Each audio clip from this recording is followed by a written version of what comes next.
The power of solitude, why living alone is liberating.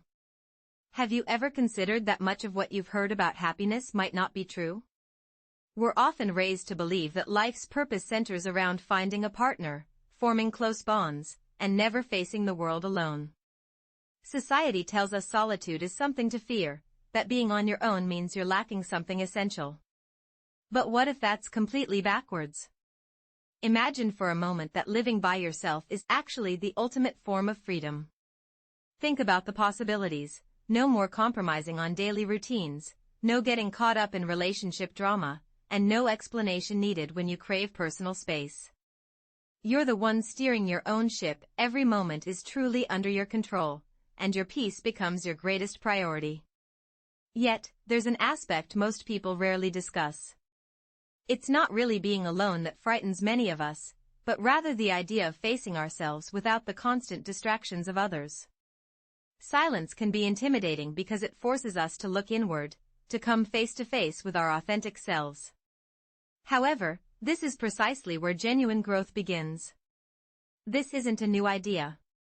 Ancient philosophers like Marcus Aurelius, Epictetus, and Seneca recognized this truth.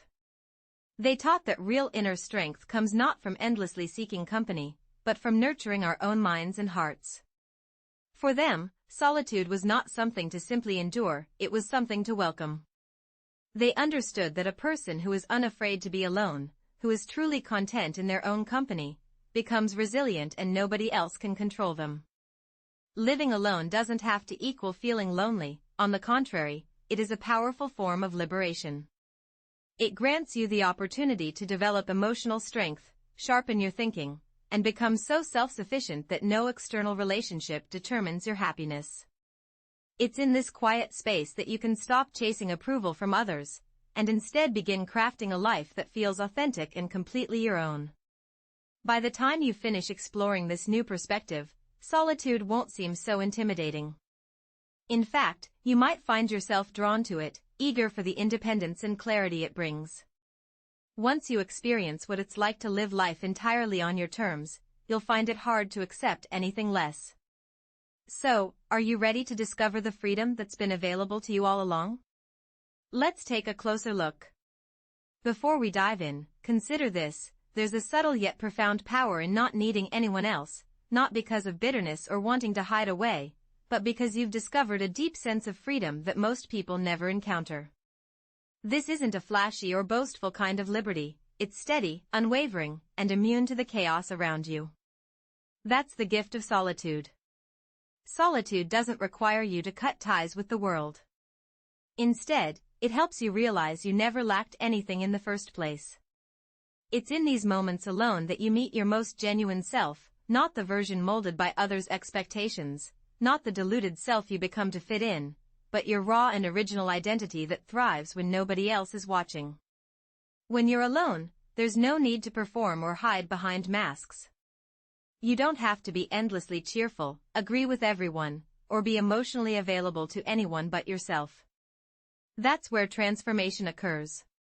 When your home is just yours, your time belongs entirely to you. You may not grasp how much of your day is spent adjusting for others until it's no longer necessary. No need for awkward conversations when you'd prefer silence, and no guilt for putting yourself first. You wake up naturally, not because you're disturbed by someone else's alarm. You eat when you're truly hungry, not just because it's a designated meal time. Your schedule flows with your own energy and rhythms, not someone else's demands. But this freedom goes beyond simply managing your time. Solitude strips away the constant background noise, the endless interruptions of social life. It's like standing alone in a room after the music has faded. Suddenly, for the first time, you can truly hear your thoughts and understand what you really want from life. As you begin to reflect on your thoughts, emotions, and the dreams you may have set aside due to the busyness of life, you start to recognize certain patterns. This newfound clarity can often feel uncomfortable, and at times, it may even be quite unsettling. However, this discomfort is frequently the first indication that personal growth is taking place. When you are not constantly influenced by the opinions and emotions of others, you are left to confront the reality of who you truly are. While this truth may be complicated and messy, it serves as the essential foundation for genuine self-understanding. Another significant advantage of solitude is the reduction of emotional dependence that often arises in relationships. Many of us develop subtle habits of relying on others to help manage our emotions, seeking validation, reassurance, or even distraction during challenging times. However, when you live independently, you are compelled to confront your feelings head-on, process them, and navigate your own path through life's ups and downs. This process is not always straightforward, but it fosters a type of emotional resilience that no relationship can provide. You come to realize that you possess the strength to cope with sadness, stress, and even loneliness without falling apart. This is not a sign of coldness, rather, it is a demonstration of strength, as you understand that your emotional stability does not depend on the presence or approval of others. Moreover, solitude reshapes your understanding of success and fulfillment in relationships. It is easy to gauge your worth based on shared accomplishments, such as purchasing a home together, achieving milestones as a couple, or simply being recognized as part of a unit. However, living alone compels you to establish your own definitions of success. What makes you feel accomplished when no one is observing? What brings you joy when there is no one to impress? These inquiries help strip away superficial indicators of happiness and encourage you to seek fulfillment in aspects of life that genuinely resonate with you. Additionally, creativity flourishes in solitude. Without the incessant noise of external voices, your mind is free to wander and explore. You begin to notice the world around you in new ways, such as the changing light in your apartment throughout the day, the rhythm of your own breath, and the quiet thoughts that ebb and flow like waves. Creativity thrives in this kind of environment because it is not rushed, judged, or influenced by others. Whether you are writing, painting, cooking, or simply engaging in deep thought, solitude provides the space to create without limitations.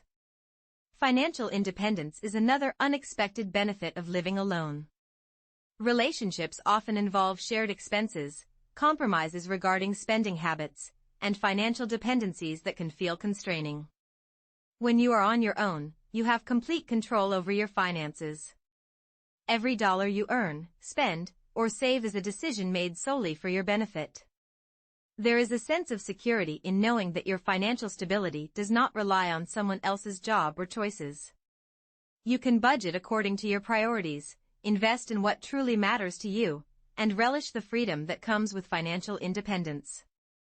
Perhaps the most profound aspect of solitude is the relationship you cultivate with yourself. We often discuss self-love as if it is merely a simple affirmation to recite in front of a mirror. However, true self-love is developed through actions, by consistently showing up for yourself, especially when no one else is there to support you. It manifests in how you care for your living space, the meals you prepare just for yourself, and the routines you establish that nourish both your body and mind. Over time, solitude teaches you that you are not only capable of being alone but also capable of thriving in that solitude. This kind of freedom is rare, as many individuals never allow themselves the opportunity to experience it. They often leap from one relationship to another, filling the silence with noise, the space with company, and their hearts with distractions. Solitude is often viewed as a temporary comfort, but it's not something to escape from. Instead, it's something to lean into, because on the other side of that discomfort lies a version of you that's whole, complete, and unapologetically free. This freedom is a powerful thing, and once you've experienced it, no one can take it from you. Relationships may come and go, circumstances may change, but the foundation you build in solitude stays with you, becoming your anchor, your safe haven, and your source of strength. You're no longer afraid of losing people because you've already discovered the one person you can never lose, yourself. Living alone isn't about rejecting connection, it's about redefining it. It's about realizing that the most important relationship you'll ever have is the one you have with yourself, and when that relationship is strong, every other connection in your life becomes a choice, not a necessity. You're no longer clinging to people out of fear of being alone because you've already faced that fear and found freedom on the other side. In the end, solitude isn't empty, it's full of potential, full of peace, and full of life. It's not a gap waiting to be filled, it's a space where you get to expand and grow. Once you've expanded into that space, you'll understand why living alone doesn't just beat any relationship, it transcends it. It's not about having someone, it's about being someone, someone whole, someone free, and someone fearless. This is the essence of Stoic freedom, not just surviving without others, but thriving because you've discovered that everything you need was within you all along. The true power of solitude isn't just about the freedom it offers, it's not only about controlling your time, your space, or your energy. There's something deeper, something most people never reach, because it requires stepping into a place many avoid, the space within. When the noise fades, when the distractions are gone, and when there's no one left to impress or blame, you're left with the one person you can never escape, yourself. That's where the real journey begins, a journey that's not marked by maps or guided by GPS. It's the raw, unfiltered experience of facing yourself, and it's the most challenging and transformative journey you'll ever take. In solitude, the walls that relationships and busy schedules build to shield you from your inner world start to crumble. At first, this can be unsettling, as you begin to notice thoughts you've pushed aside for years, feelings you've buried under routines, and truths you've been too distracted to face. But discomfort is not the enemy, in fact, it's the first sign that you're getting closer to something real. It's the heat that forges resilience and the pressure that shapes growth. The Stoics believed that facing oneself was the foundation of wisdom, because you cannot master your life until you've mastered your mind.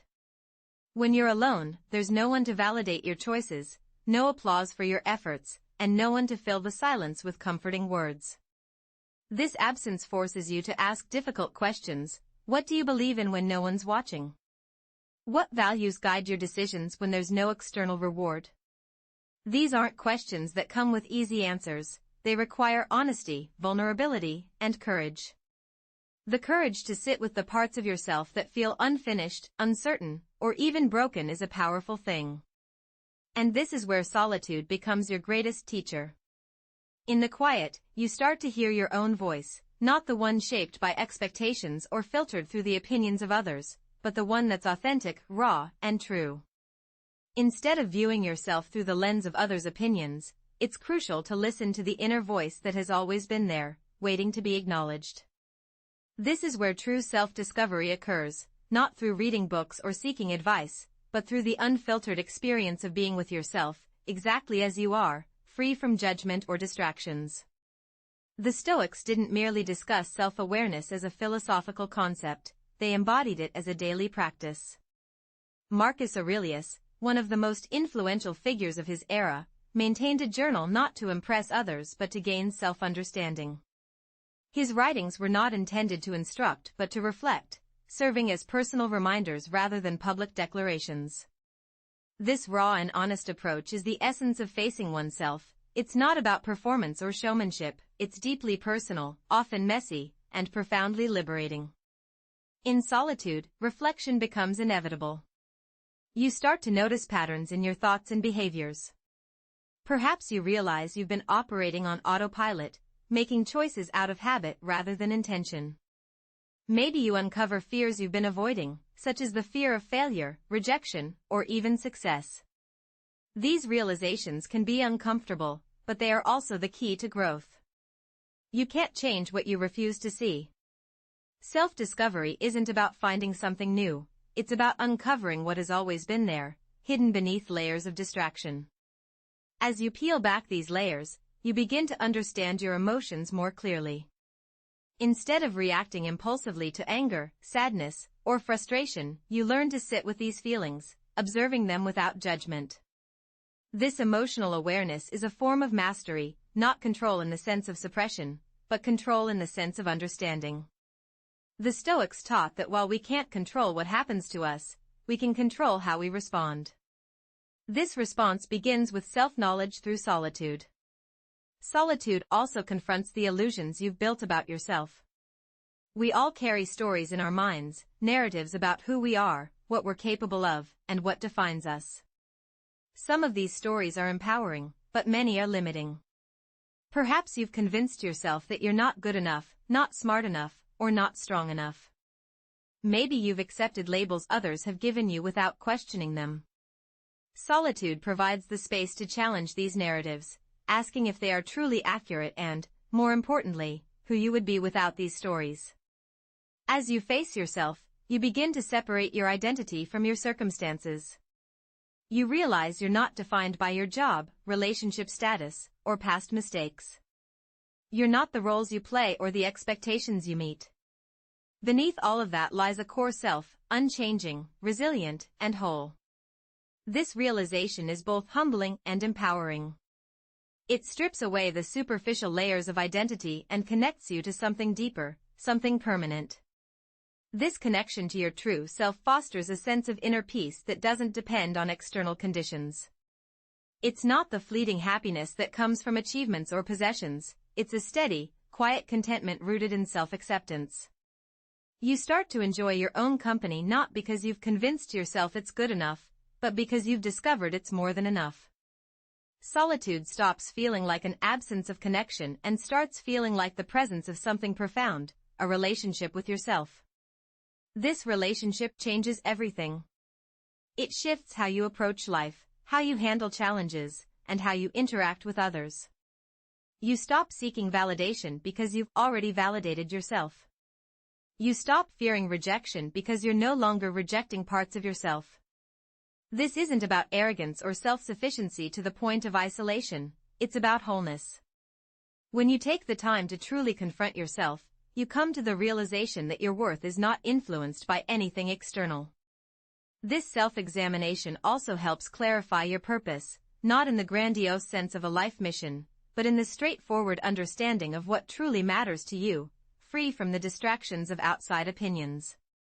As your values become more apparent, you begin to live with intention, making decisions that reflect who you genuinely are rather than who you feel you ought to be. Life shifts from being a quest for achievements to a journey of experiences, moving away from the need to prove yourself and towards simply being. This journey of self-discovery is not a straight path.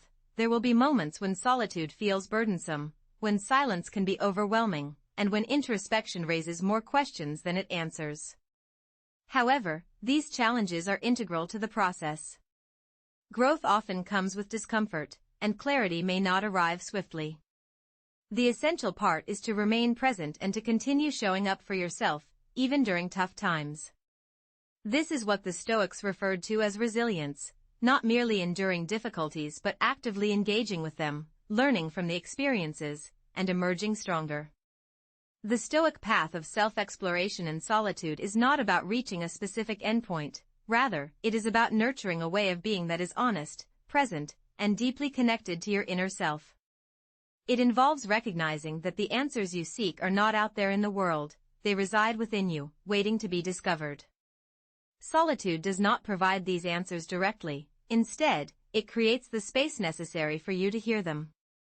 Once you truly listen, your perception of yourself and your life will transform, as you will realize that the person you have been searching for has always been with you, not reflected in others or defined by the roles you play, but in the quiet, undeniable truth of your being when you are alone. This experience is not loneliness, it is self-discovery, and it lays the groundwork for a life filled with freedom, purpose, and unwavering peace.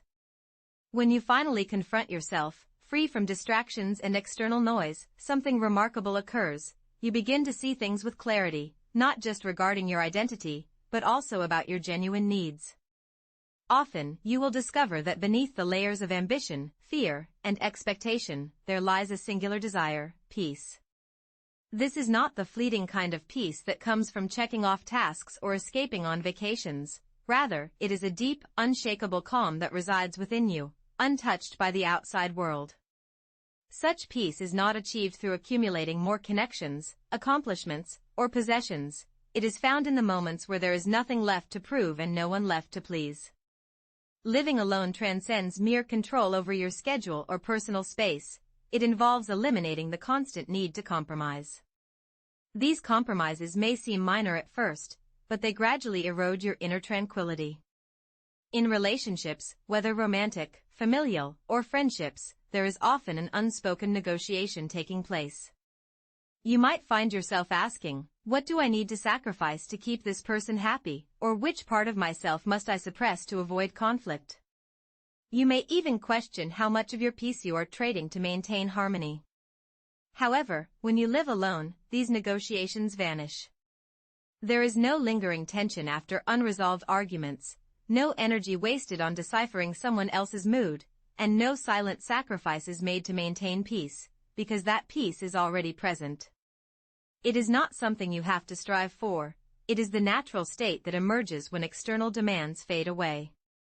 Consider the mental clarity that becomes available when you are not constantly managing the emotions and expectations of others. Embracing solitude can be a truly liberating experience, especially when it comes to emotions and relationships.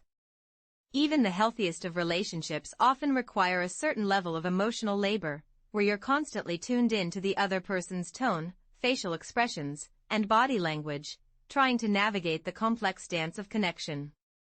However, when you live alone, that mental bandwidth is freed up, and your mind isn't cluttered with questions like, are they upset with me, or did I say the wrong thing? Instead, you have the clarity to focus on what truly matters to you, without the background noise of someone else's emotional landscape. This clarity brings a unique kind of calm, the calm of knowing you're enough just as you are. When you're alone, there's no need to put on a performance, trying to be funny, interesting, supportive, or attractive all the time. You can simply be, and in that being, you discover a version of yourself that doesn't need validation from others to feel worthy. This self-acceptance is like an anchor, grounding you even when life's external circumstances are chaotic. You come to realize that peace isn't something you find outside, but rather something you uncover within, without the need to compromise. Living alone also allows you to experience the joy of living in alignment with your values. In shared spaces, whether physical or emotional, you often adjust your behavior to fit the dynamic, maybe suppressing opinions to avoid tension or adopting habits that don't resonate with you just to maintain connection. However, when you live alone, you have the freedom to create a life that reflects your authentic self. Every choice, from the way you decorate your space to how you spend your evenings, becomes an expression of who you are, not who you think you should be to fit into someone else's world. This authenticity breeds peace because there's no internal conflict between your actions and your values. You're not pretending, performing, or replicating, you're simply living in alignment with your truth.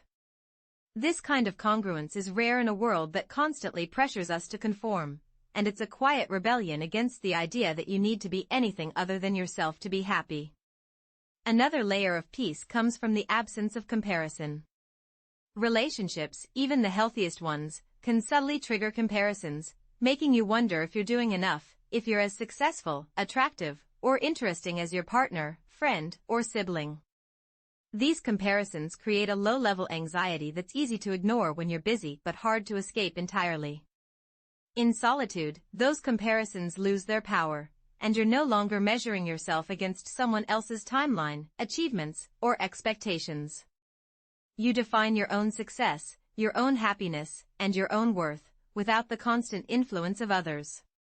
You also gain a deeper understanding of what truly nourishes you. In relationships, it's easy to adopt habits or routines that aren't aligned with your needs, simply because they're part of the shared experience. You might stay up late, even though you value rest, or spend weekends in ways that drain you, because it's part of the social contract. But when you live alone, every decision is intentional, and you start to notice how certain activities affect your energy.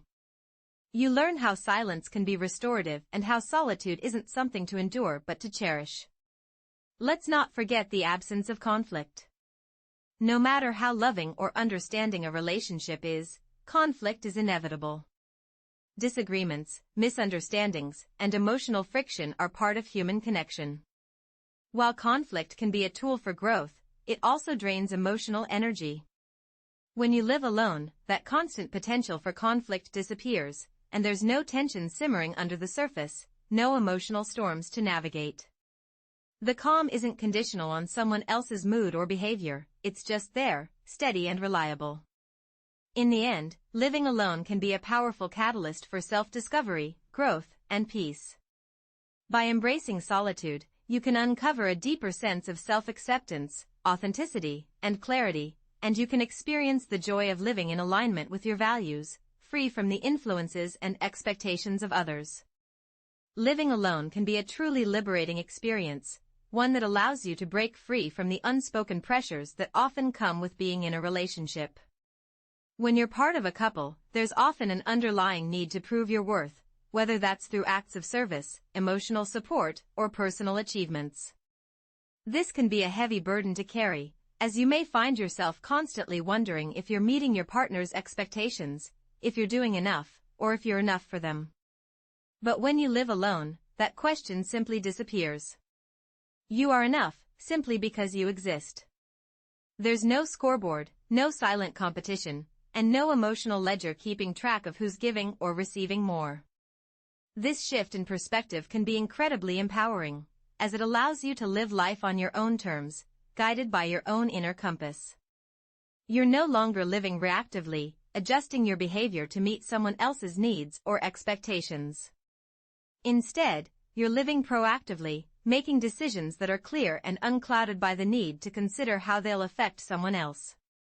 This doesn't mean you become selfish or isolated. In fact, it often leads to deeper, more authentic connections with others, because you're engaging with them from a place of wholeness, rather than need. Another layer of peace comes from the absence of emotional dependence that can often develop in relationships. While it's natural to rely on your partner for emotional support, this can sometimes create an unconscious reliance that breeds anxiety. What if they leave? What if they change?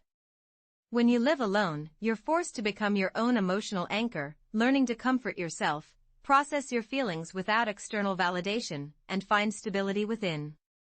This self-reliance isn't cold or detached, it's liberating, allowing you to engage with others from a place of genuine connection, rather than fear of loss.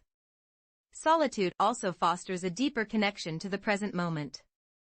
In relationships, especially romantic ones, there's often a focus on the future, planning, hoping, worrying.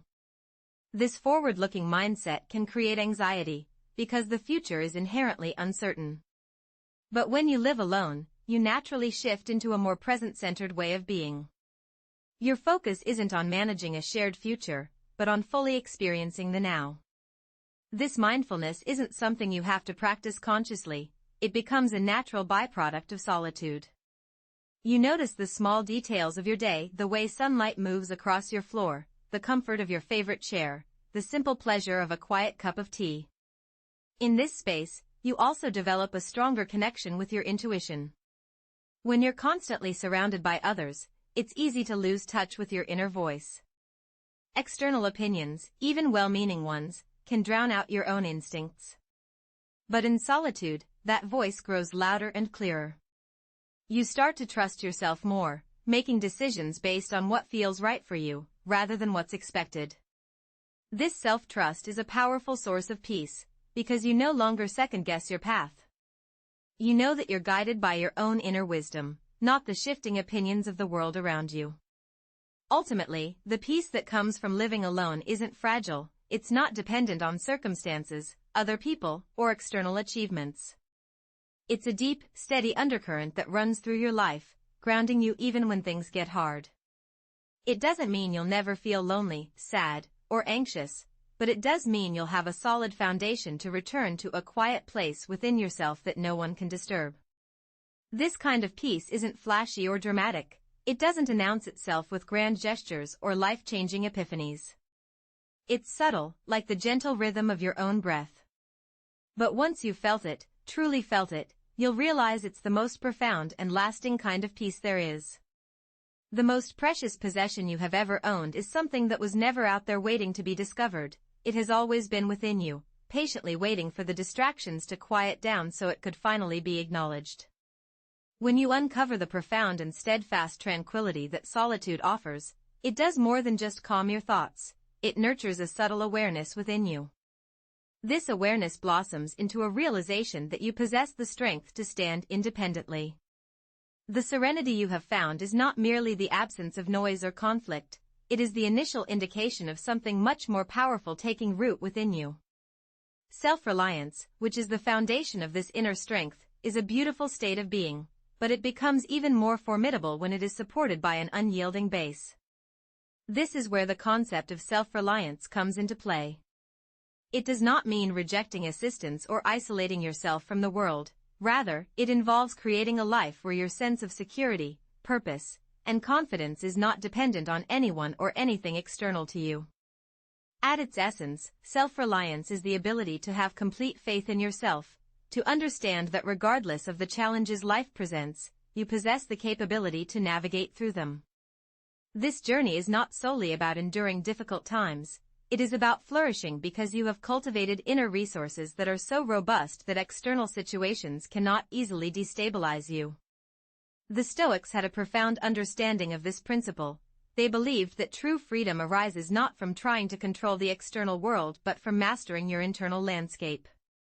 When you depend on yourself, you become less susceptible to the tumult of life, as your strength is derived from a source that is untouchable by others.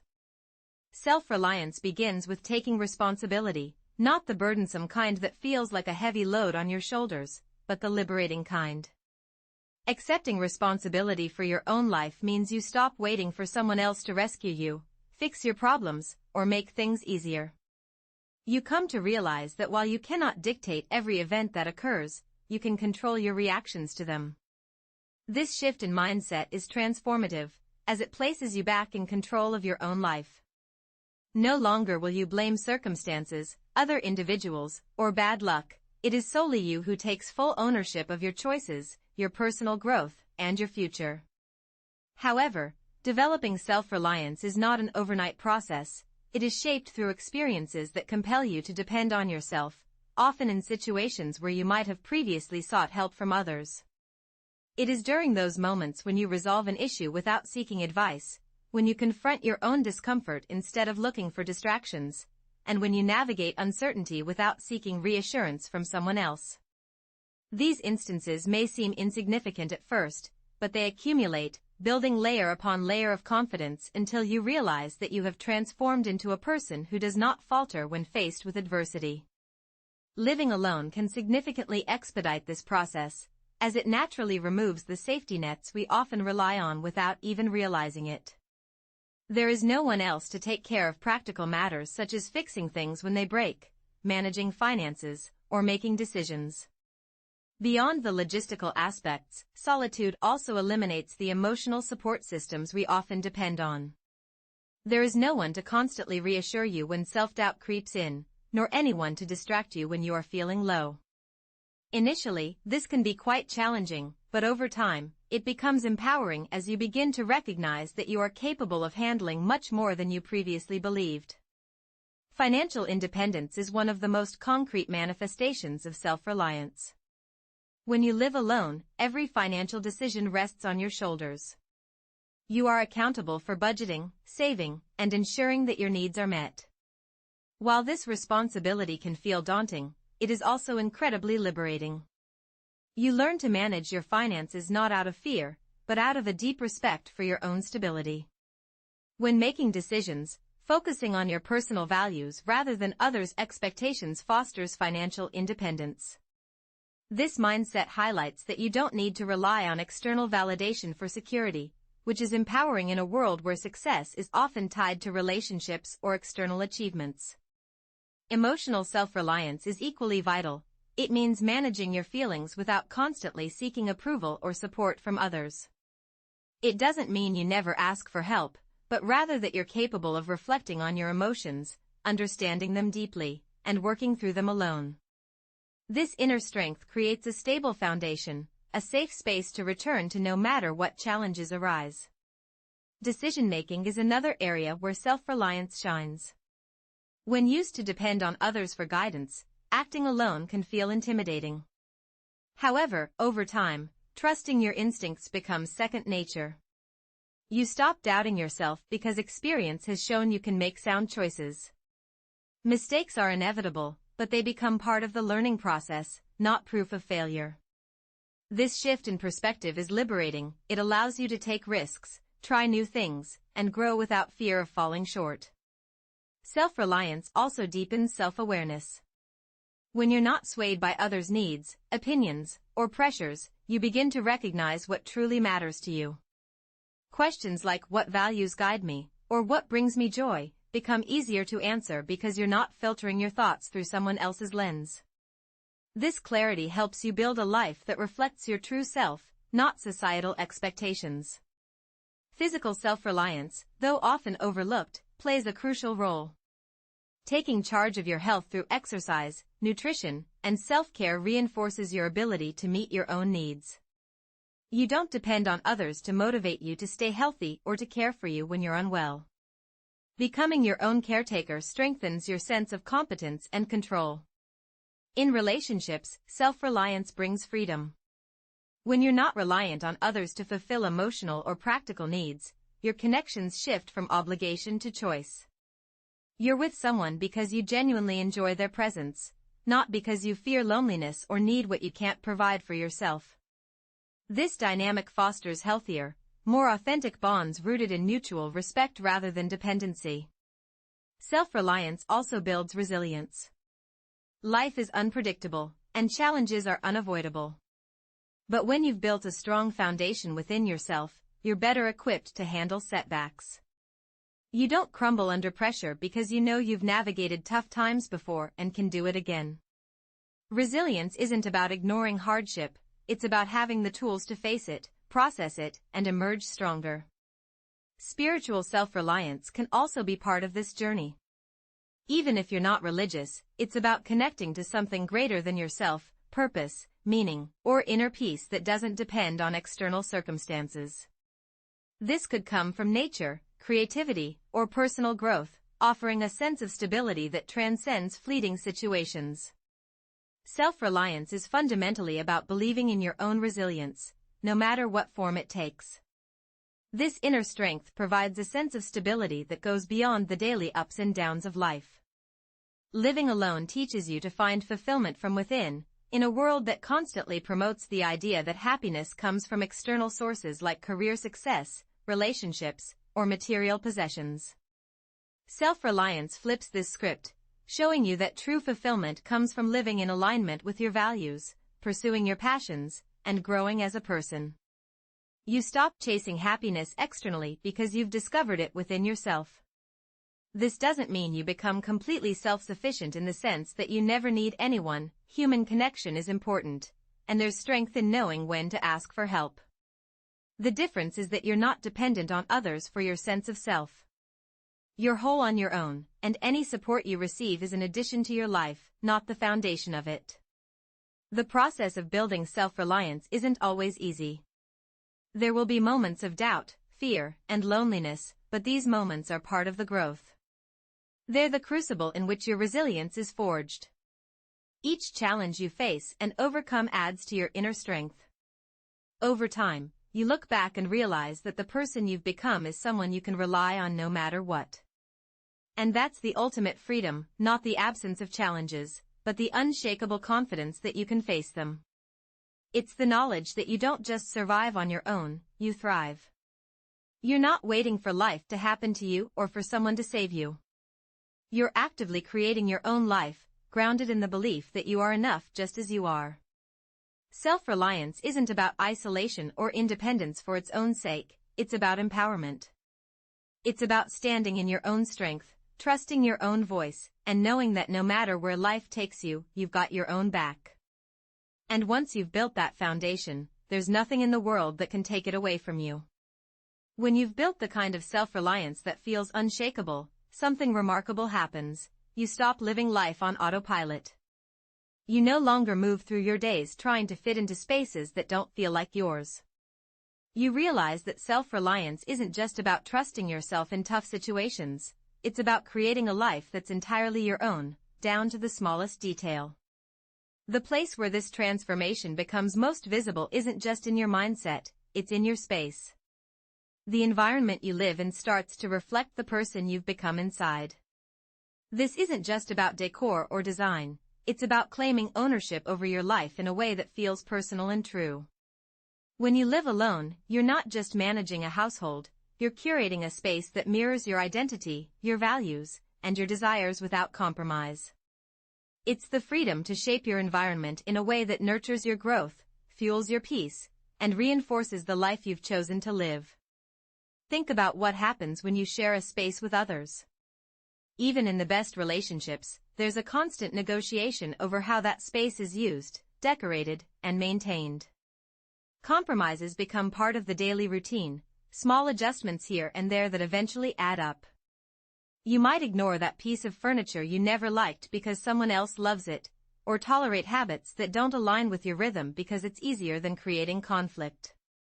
Over time, the space stops feeling fully yours. It becomes a shared territory where your individual identity can get diluted. Living solo offers a unique opportunity to curate an environment that truly mirrors your essence, devoid of any compromises typically required when sharing a living space. Every nook and cranny becomes a blank slate for expressing your genuine self. Whether it's the hue of the walls, the layout of the furniture, or the selection of books gracing your shelves, each decision is a testament to your identity. There's an invigorating feeling of liberation in awakening each day within a space that feels like a natural extension of your being. It's not about crafting a picture-perfect abode for others' admiration. It's about creating a sanctuary where you feel most vibrant, tranquil, and true to yourself. This transformative journey begins with posing a straightforward yet frequently neglected inquiry: what do I genuinely desire? Not what appears trendy on social media, not what's currently in vogue, and certainly not what someone else deems suitable, but simply your preferences and instincts. Surprisingly, many individuals have never truly explored this question, as their choices have been largely influenced by the dynamics of communal living. However, once you remove these external factors, you're presented with the chance to reconnect with your own tastes, interests, and rhythms. Your dwelling transforms from merely a physical space into a mirror reflecting your mental and emotional landscape. If serenity resonates with you, perhaps you'll carve out quiet nooks embellished with soft lighting and comforting textures. Should creativity fuel your spirit, your space might be adorned with artistic tools, inspirational literature, or open expanses where ideas can flow uninhibited. The essence lies in the fact that there's no universally correct approach. The sole measure of success is the sensation you experience upon crossing the threshold. Does it feel like home, not in the conventional sense, but in the profound realization that it feels like you? Beyond aesthetics, residing alone grants you the freedom to architect the rhythm of your life without external interference. You can establish routines that promote your well-being, without the need for explanation or justification. Want to greet the sunrise with a silent meditation session? Go ahead. Prefer to linger into the night, engrossed in reading or pursuing a project? No one will question your schedule. This liberty extends beyond your daily habits to encompass how you allocate your time and energy. Your dwelling evolves into a haven where your needs take precedence, not out of selfishness, but out of self-respect. This newfound autonomy also cultivates a deeper sense of mindfulness. As the exclusive custodian of your environment, you become more deliberate about the elements you permit into your life. You start noticing how specific objects, sounds, and even hues impact your mood. You come to understand that clutter isn't solely physical, it can be emotional as well. The belongings you surround yourself with either foster tranquility or disrupt it. Living alone provides the clarity to discern these patterns and the autonomy to modify them without negotiation. However, designing a space that embodies your authentic self isn't solely about incorporating beloved items, it's equally about discarding what no longer serves you. This process can evoke unexpected emotions. At times, we cling to possessions, habits, or decor due to their ties to former identities, relationships, or societal expectations. Letting go of these can feel akin to shedding old skins, liberating yet slightly disconcerting. Yet, it's within this act of release that you create space for the new, a sanctuary that supports who you are in the present, not who you once were. As you nurture this environment, you'll observe that your surroundings begin to influence your self-perception in a positive feedback loop. The more your habitat mirrors your authentic self, the more you feel connected to your true essence. When you create a space that truly reflects your authentic self, you'll experience a profound sense of harmony. It's not about material possessions or striving for perfection, it's about aligning your external environment with your internal values. This synergy brings a sense of calm and confidence, making you feel like you're living life on your own terms. Your space becomes a silent affirmation of your identity, a constant reminder that you're unapologetically you.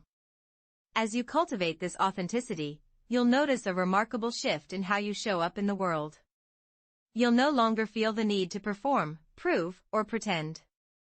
Instead, you'll carry the energy of your space with you, exuding calm confidence and a sense of self-acceptance. This authenticity becomes magnetic, not because you're trying to attract attention, but because people are drawn to the rare energy of someone who's comfortable in their own skin. It's essential to remember that authenticity isn't about perfection, it's about honesty.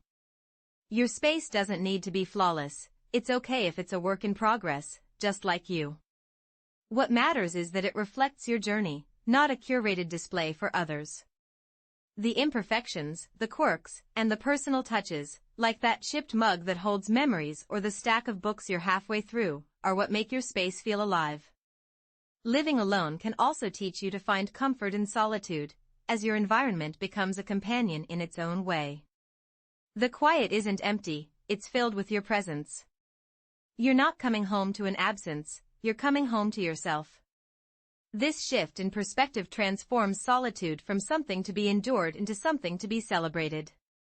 You realize that loneliness isn't about the absence of people, it's about the absence of connection to yourself, your space, and your life. When those connections are strong, solitude feels expansive, not isolating. Your space becomes a mirror reflecting not just who you are but who you're becoming. It evolves with you, adapting to new insights, experiences, and phases of growth. There's freedom in knowing you can rearrange, change your furniture, repaint your walls, or completely reinvent your environment whenever you feel like it, without needing anyone's permission. This fluidity reminds you that you're not static either, you're allowed to change, grow, and outgrow. Your space becomes a living testament to your personal evolution. Perhaps the most powerful realization is that when you create a life that reflects your authentic self, you no longer seek external validation to feel whole. Your space holds the evidence of your choices, values, and growth. It's a sanctuary that doesn't just protect your peace but amplifies it. You don't need someone else's approval because you've already given it to yourself in the quiet details of how you've chosen to live. This autonomy doesn't mean closing yourself off from others. In fact, it often leads to richer, more meaningful connections because you're engaging with people from a place of completeness, not need. You're not looking for someone to fill a void because there is no void. Your life is full of your own presence, purpose, and authenticity. In the end, creating a life that reflects your authentic self isn't about having the perfect space, it's about creating an environment where you feel free to be exactly who you are, without compromise. It's about waking up every day in a space that feels like an extension of your soul, a place where you can be unapologetically you. Your core values, what you deeply care about, and your inner calm naturally align, creating a sense of harmony that feels effortless. Once you experience this balance, you'll never again accept anything less, not in the way you design your environment, not in your life choices, and certainly not in how you view yourself. When you build a life that genuinely reflects who you are, a profound shift occurs within you. It's not just about controlling your surroundings or daily routines, it's about the deep, internal freedom that comes from no longer defining your identity based on others' expectations. But there's an even deeper layer to this freedom, emotional independence. This is the foundation of true emotional strength because while living authentically grants you external freedom, emotional independence is what keeps you grounded internally, no matter what's happening around you. Most people are taught to believe that emotional connection is the ultimate goal, that love, intimacy, and a sense of belonging mean merging your emotions with someone else's, relying on them for comfort, approval, and happiness.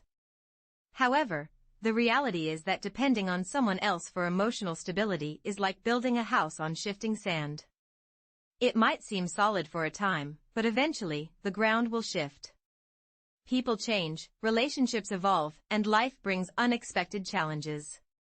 If your sense of peace depends on someone else's presence, their approval, or their affection, you're always at risk of losing it. Emotional independence isn't about cutting off connections, it's about creating a strong foundation so you can enjoy relationships without letting them define you. It's the ability to feel deeply, love fully, and connect genuinely without losing your sense of self in the process. This doesn't mean you stop caring, it means you stop handing over your emotional well-being to things you can't control. The difference between emotional independence and emotional attachment is subtle but powerful. Emotional attachment often comes with hidden strings, unspoken expectations, fears, and the belief that your happiness depends on someone else's actions. You might find yourself walking on eggshells, afraid to disrupt the balance because you've tied your self-worth to the relationship. This creates anxiety because, deep down, you know you can't control the situation. You can't control how someone feels about you, how they treat you, or whether they'll always be there. In contrast, emotional independence frees you from this anxiety. It's the calm that comes from knowing, while you can't control everything, you can always control yourself. Your happiness isn't fragile because it's not built on something or someone that can be taken away, it's built on self-awareness, resilience, and the ability to meet your own emotional needs. This doesn't mean you never feel sad, hurt, or disappointed, it means you don't fall apart when those feelings arise. One of the most liberating aspects of emotional independence is how it transforms your relationships. When you're not dependent on others to feel whole, you stop seeing people as emotional lifelines. You don't need constant reassurance or attention to feel secure, which fosters healthier dynamics because you engage with others from a place of choice, not need. You're not afraid of being alone because you already feel complete within yourself. This shifts the focus from how can this person make me feel better, to how can we grow and support each other without losing ourselves. Emotional independence also teaches you the art of healthy detachment, not in a cold or indifferent way, but in a steady, composed manner. You can care deeply without clinging. You can love someone and still let them go if that's best for either of you. You can experience loss without it shattering your sense of self because you've cultivated a strong inner foundation that remains unshaken. Having an internal source of stability does not imply that you should avoid experiencing grief or pain. Instead, it means that you learn to navigate through these feelings with grace, understanding that while your emotions are an integral part of who you are, they do not define your entire being. At the core of emotional independence lies self-trust. When you depend on others to manage your emotions, it often stems from a lack of confidence in your own ability to cope with them. However, the more you practice being present with your feelings, without distractions, numbing, or immediately seeking someone else to resolve your discomfort, the more you come to realize that you possess the capability to handle even the most intense emotions.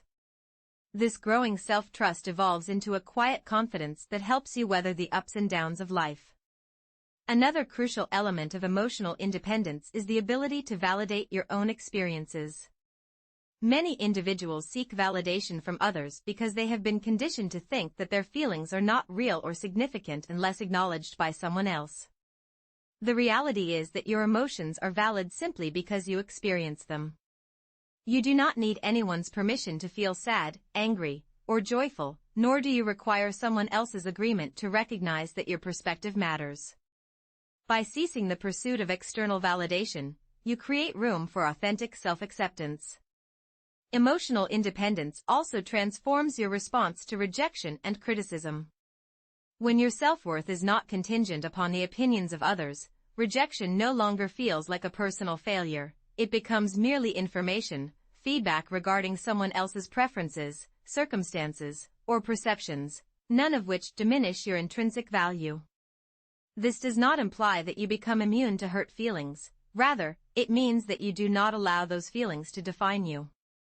You can experience, process, and move past them while maintaining your sense of self. Another advantage of emotional independence is the clarity it brings to your decision-making process. When you are not motivated by the fear of disappointing others or the need for approval, you are able to make choices that align with your values rather than simply what will please others. This authenticity draws the right people into your life, those who appreciate you for who you truly are, rather than for a facade you may present. It also empowers you to establish boundaries without guilt, as you recognize that you are not responsible for managing the emotions of others at the expense of your own well-being. Emotional independence nurtures resilience by teaching you that emotions, regardless of their intensity, are temporary. They ebb and flow like waves. When you stop resisting or attempting to control them, you come to understand that you are not at the mercy of your feelings. Rather, you are the ocean, not just a single wave. This perspective equips you to face challenges with a sense of inner calm, knowing that even in overwhelming situations, you possess the tools to endure the storm. A significant aspect of cultivating emotional independence is learning to be at ease with solitude. When you can spend time with yourself without feeling restless, lonely, or anxious, you tap into a profound source of inner peace. Solitude shifts from being something to avoid to something to cherish, as it is in this space that you reconnect with your true self. Here, you are not defined by your relationships, achievements, or external circumstances. You are simply you, perfectly enough as you are. This does not mean that you do not need other people. Humans are inherently social beings. However, emotional independence enables you to connect with others without losing your sense of self. Relationships become a choice rather than a lifeline. You are not searching for someone to complete you because you have already done that inner work. Instead, you seek a partner to share your life with, not to fill an emotional void. Furthermore, emotional independence alters your approach to conflict. When you are emotionally attached in an unhealthy manner, conflict can feel threatening. However, with emotional independence, you can engage in disagreements with a sense of calm and clarity, understanding that differing opinions do not diminish your worth or the value of your relationships. Emotional independence is a powerful concept that can transform your relationships and personal growth. When you're emotionally independent, you're not as afraid to disagree with others because your sense of self is not at stake. This independence allows you to listen, communicate, and even walk away from situations without feeling like you're losing a part of yourself. It's important to note that emotional independence does not mean you become detached or indifferent. In fact, it often leads to deeper empathy because you're not projecting your own insecurities onto others. You can hold space for someone else's emotions without feeling responsible for fixing them, and you can offer support without getting entangled. This clarity allows for more authentic and compassionate relationships, as they are not clouded by hidden agendas or unspoken needs. Developing emotional independence requires self-awareness and practice. It's not about shutting down your emotions or pretending you don't care. It's about learning to care in a way that's rooted in strength, not fear. Recognize that while emotions are natural and important, they don't control you. You control how you respond to them. One way to cultivate emotional independence is through mindfulness. Practicing the art of observing your thoughts and feelings without immediately reacting to them helps you create space between the stimulus and your response. This allows you to choose how you engage with your emotions over time, building emotional resilience because you're no longer at the mercy of every passing feeling.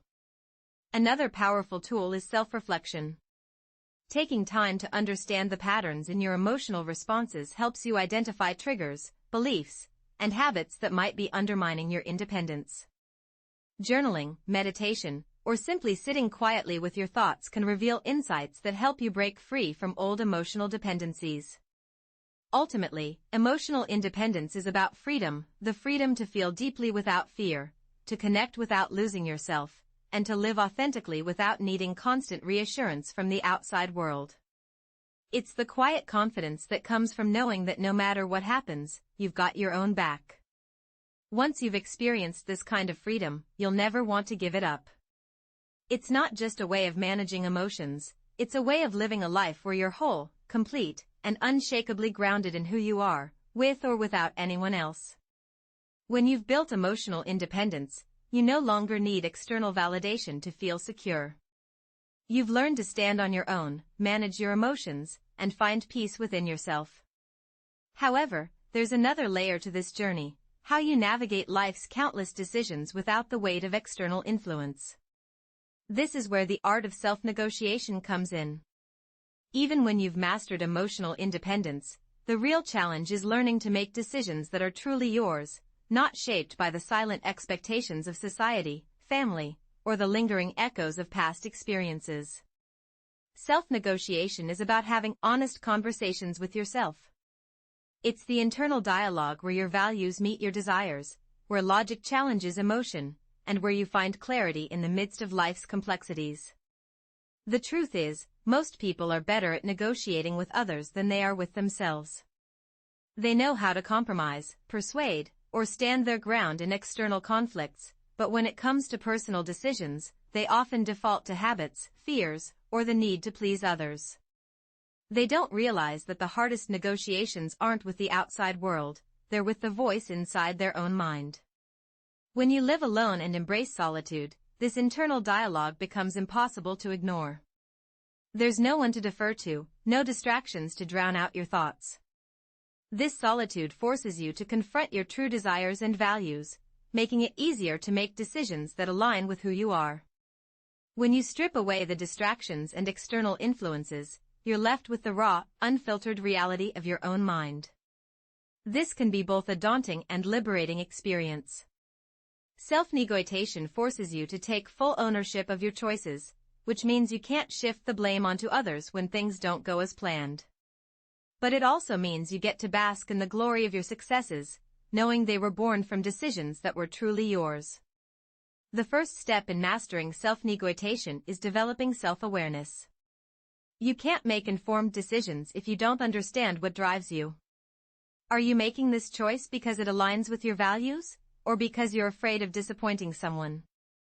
Are you pursuing this goal because it genuinely excites you, or because it fits into someone else's definition of success? Without self-awareness, it's easy to mistake external pressures for personal desires. You convince yourself that you want something because it's what you're supposed to want, not because it genuinely resonates with you. To develop this awareness, it's essential to create space for reflection in solitude. In the stillness, you have the opportunity to sit with your thoughts without distraction. This doesn't mean overthinking every detail or getting stuck in analysis paralysis. It means observing your thoughts, noticing patterns, and questioning assumptions. Why do you believe this is the right path? What fears are influencing your decision? What would you choose if no one else's opinion mattered? These questions cut through the noise and bring you back to your own inner compass. Another critical element of self-negotiation is learning to balance emotion and logic. Many people swing to extremes, either making impulsive decisions based solely on feelings or overanalyzing to the point of inaction. The key is not to suppress emotion or dismiss logic but to create a dialogue between the two.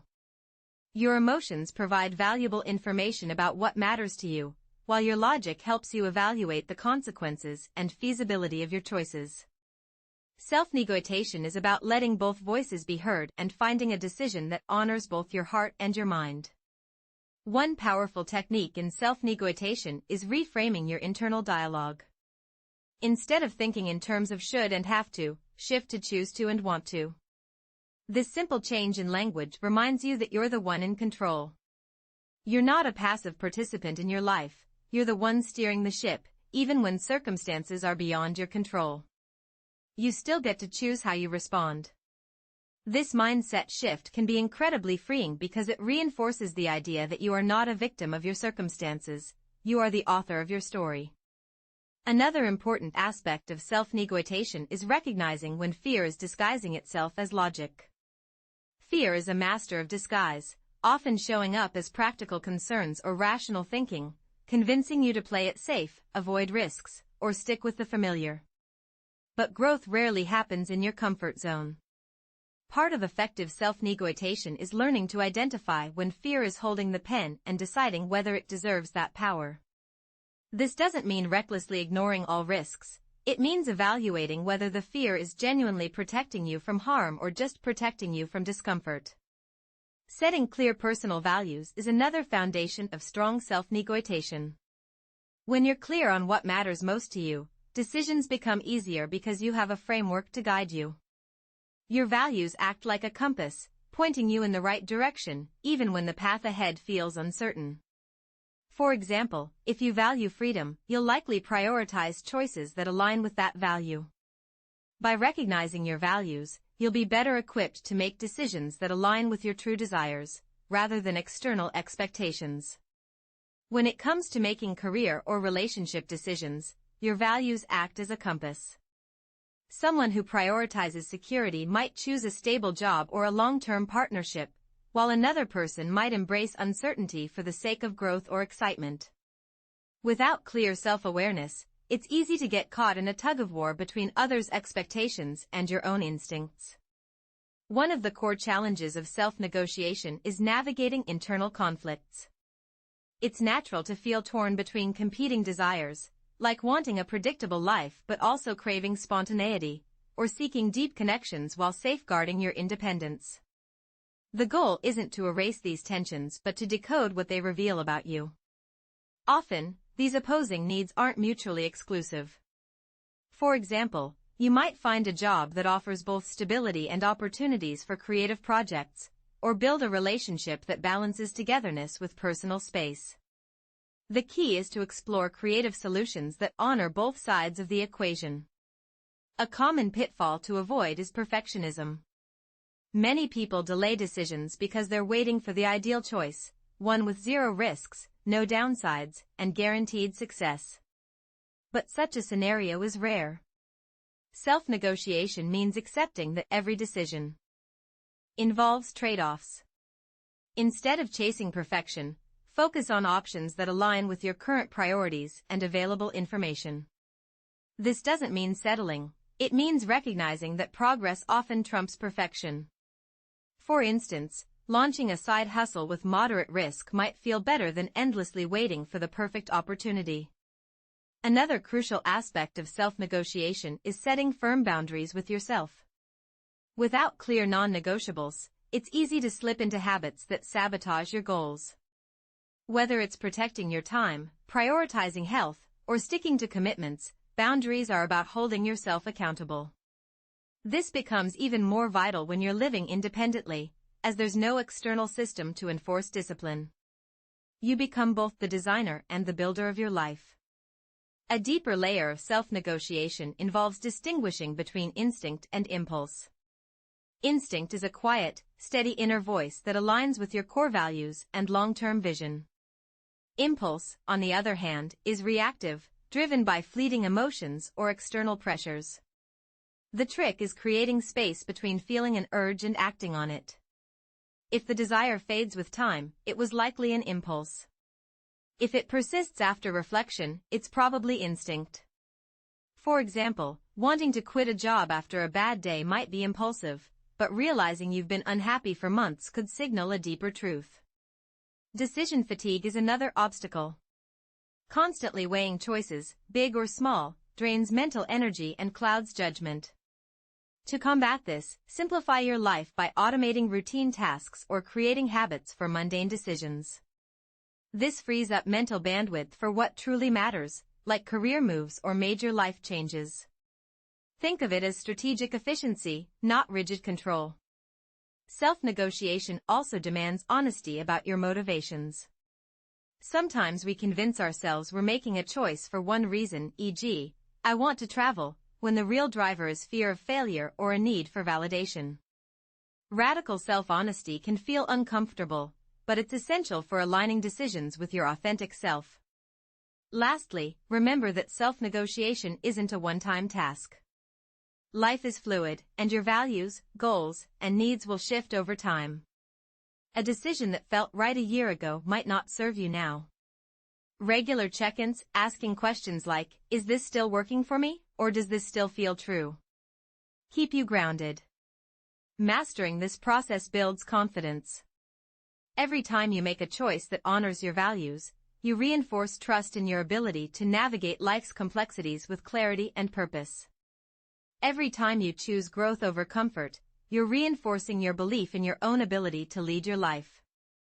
This self-trust is a quiet strength that doesn't need to be shouted from the rooftops. It's evident in the way you carry yourself, the boundaries you set, and the life you build. Self-negotiation is an ongoing conversation, a dialogue between who you are, who you've been, and who you're becoming. It's not about always having the right answers but about being willing to ask the right questions. It's about recognizing that the person you need to convince, the person you need to show up for, and the person you need to be honest with is always yourself. When you master this art, you realize that external influences lose their grip not because the world changes but because you've changed. You've become someone who doesn't just navigate life, you create it, one authentic decision at a time. When you master the art of self-negotiation, you realize that the decisions you make aren't just about external outcomes, they shape the inner world you live in every day. The clarity you gain from these honest conversations with yourself reveals something deeper. The quality of your relationship with yourself determines how you experience being alone. This leads us to a question that many people struggle with, often without realizing it. What's the real difference between loneliness and solitude? They might seem similar on the surface, but through the lens of Stoic philosophy, they are worlds apart. At first glance, both loneliness and solitude involve physical separation from others, but their emotional landscapes couldn't be more different. Loneliness is a feeling of absence, a sense of missing something or someone. It's like an empty room filled with echoes of what's not there. Solitude, on the other hand, is a state of presence, not the presence of others but the full presence of yourself. It's a space where you are whole, not because you're surrounded by people, but because you're anchored in your own company. The Stoics believed that true freedom comes from within, which means your sense of fulfillment isn't dependent on external circumstances, including whether you're alone or with others. Loneliness happens when you feel disconnected, not just from people, but from yourself. It's the gap between how things are and how you think they should be. You're physically alone, but mentally, you're somewhere else, longing for something beyond the present moment. Solitude, however, is the opposite. It's when you're fully engaged with the present, content with your own thoughts, and not seeking anything outside yourself to feel complete. One of the reasons loneliness feels so heavy is because it often carries an underlying story, a belief that being alone means something is wrong. Society reinforces this idea constantly. We're taught that connection is the ultimate goal, that relationships define our worth, and that solitude is something to be avoided or filled as quickly as possible. But the Stoics challenged this narrative. They saw solitude as a powerful space for growth, reflection, and self-mastery. To them, being alone isn't a problem to solve, it's an opportunity to deepen your relationship with yourself. This doesn't mean the Stoics dismissed human connection, relationships matter. But they believe that your peace should never be at the mercy of someone else's presence or absence. If your happiness crumbles the moment you're alone, it's a sign that you've outsourced your sense of self to external things, relationships, social approval, distractions. The goal isn't to avoid relationships, but to ensure that your sense of self is strong enough to withstand the ebb and flow of human connection. To truly connect with others, it is essential to approach them from a place of wholeness rather than dependency. Understanding this distinction begins with recognizing that loneliness is an emotional response, while solitude is a deliberate choice of mindset. You might experience feelings of loneliness even in a bustling crowd if you are not in tune with yourself. On the other hand, you can find a profound sense of connection and fulfillment while enjoying your own company in silence. The crucial difference lies in where your attention is directed. Loneliness tends to focus on what is lacking, whereas solitude values what is currently present. One of the reasons solitude can be so impactful is that it removes distractions. In the hustle and bustle of everyday life, it is easy to lose track of your own thoughts and emotions as you constantly react to people, situations, and notifications. Solitude provides a rare opportunity for a pause, a moment where you can truly hear your own thoughts without external interruptions. This clarity is incredibly valuable, as it allows you to reconnect with your core values, desires, and priorities. It's not merely about being physically alone, it's about creating mental space to process, reflect, and grow.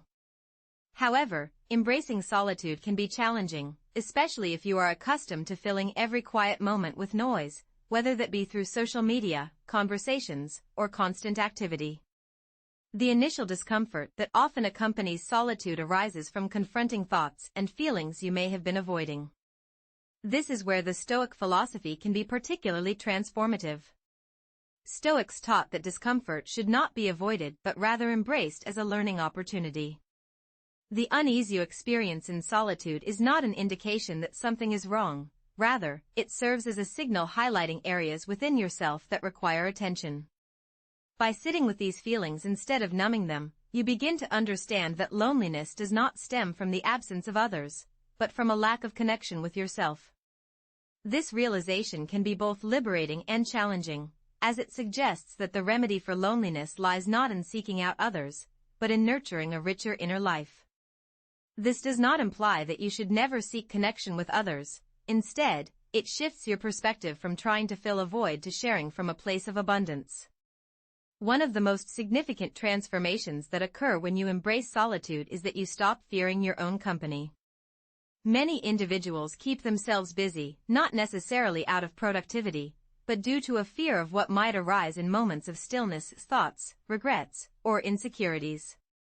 However, when you confront these feelings directly, you often find they are not as daunting as you once believed. They lose their grip on you because you are no longer evading them. Solitude also teaches you that you are sufficient just as you are. Without the constant need for validation, attention, or approval from others, you are left to define your own self-worth. Initially, this can feel unsettling, but it is also the foundation of genuine confidence, not the fragile kind that relies on external praise, but the steady, quiet confidence that comes from a deep understanding of who you are, what you value, and what you stand for. Another important distinction between loneliness and solitude is their impact on your perception of time. Loneliness can make time feel heavy and sluggish. Minutes can drag on as you focus on what is missing and wait for something to fill that emptiness. In contrast, solitude can make time feel expansive. You are not waiting for anything because you are fully immersed in the present moment. Activities that may seem trivial, such as reading, walking, or reflecting, become meaningful when approached with intention rather than merely as a way to pass the time. The Stoics also believed that solitude is where true wisdom is nurtured. When you are constantly surrounded by noise, whether literal or metaphorical, it becomes difficult to hear your own insights. However, in solitude, your mind has the space to cultivate those insights. Engaging in a process of reflection allows you to question your assumptions and gain clarity. This doesn't imply that you should isolate yourself for an extended period. Rather, it highlights the importance of spending time alone as a vital component of personal growth. Just as a field requires time to rest and rejuvenate before it can yield a fruitful harvest, so too do we need moments of solitude to cultivate our inner selves. One significant benefit of solitude is that it enhances your emotional resilience. When you become comfortable with being alone, you no longer fear it. You won't feel anxious when relationships shift or when social engagements fall through, as your sense of well-being is not reliant on external factors. This comfort does not render you cold or detached, instead, it grounds you. You can engage in relationships from a place of genuine connection, rather than from a fear of loneliness. Moreover, solitude nurtures creativity by providing your mind with the freedom to wander without distractions. Many of the most remarkable works of art, literature, and philosophy have emerged from periods of profound solitude. This experience is not merely about having time to concentrate, it's about creating a mental environment where new ideas can flourish. When you are not constantly consuming information or reacting to others, your mind has the space to explore, imagine, and innovate. Perhaps the most beautiful aspect of solitude is that it teaches you to be your own best friend. You stop seeking someone else to complete you, realizing that you are already whole. This realization does not mean you will never experience loneliness. It is a natural emotion that can arise even in the most fulfilling lives. However, when loneliness does appear, you learn to sit with it, understand it, and navigate through it without feeling that there is something inherently wrong with you. The Stoics taught that your peace is not dictated by external circumstances but rather by your mindset. This principle applies to solitude just as it does to any other aspect of life. The key question is not whether you are alone, but how you relate to your own company. When you cultivate a mindset that views solitude as an opportunity rather than a punishment, you transform your experience of being alone into a sanctuary rather than a prison. This transformation does not occur overnight. It is a practice, much like any other form of personal development. It begins with small choices, such as opting to sit in silence instead of reaching for your phone, taking a walk without headphones, or reflecting on your thoughts without judgment. Over time, these moments contribute to a deeper connection with yourself, one that remains stable regardless of who is or isn't present in your life. Ironically, the more at ease you become with solitude, the richer your relationships with others can become.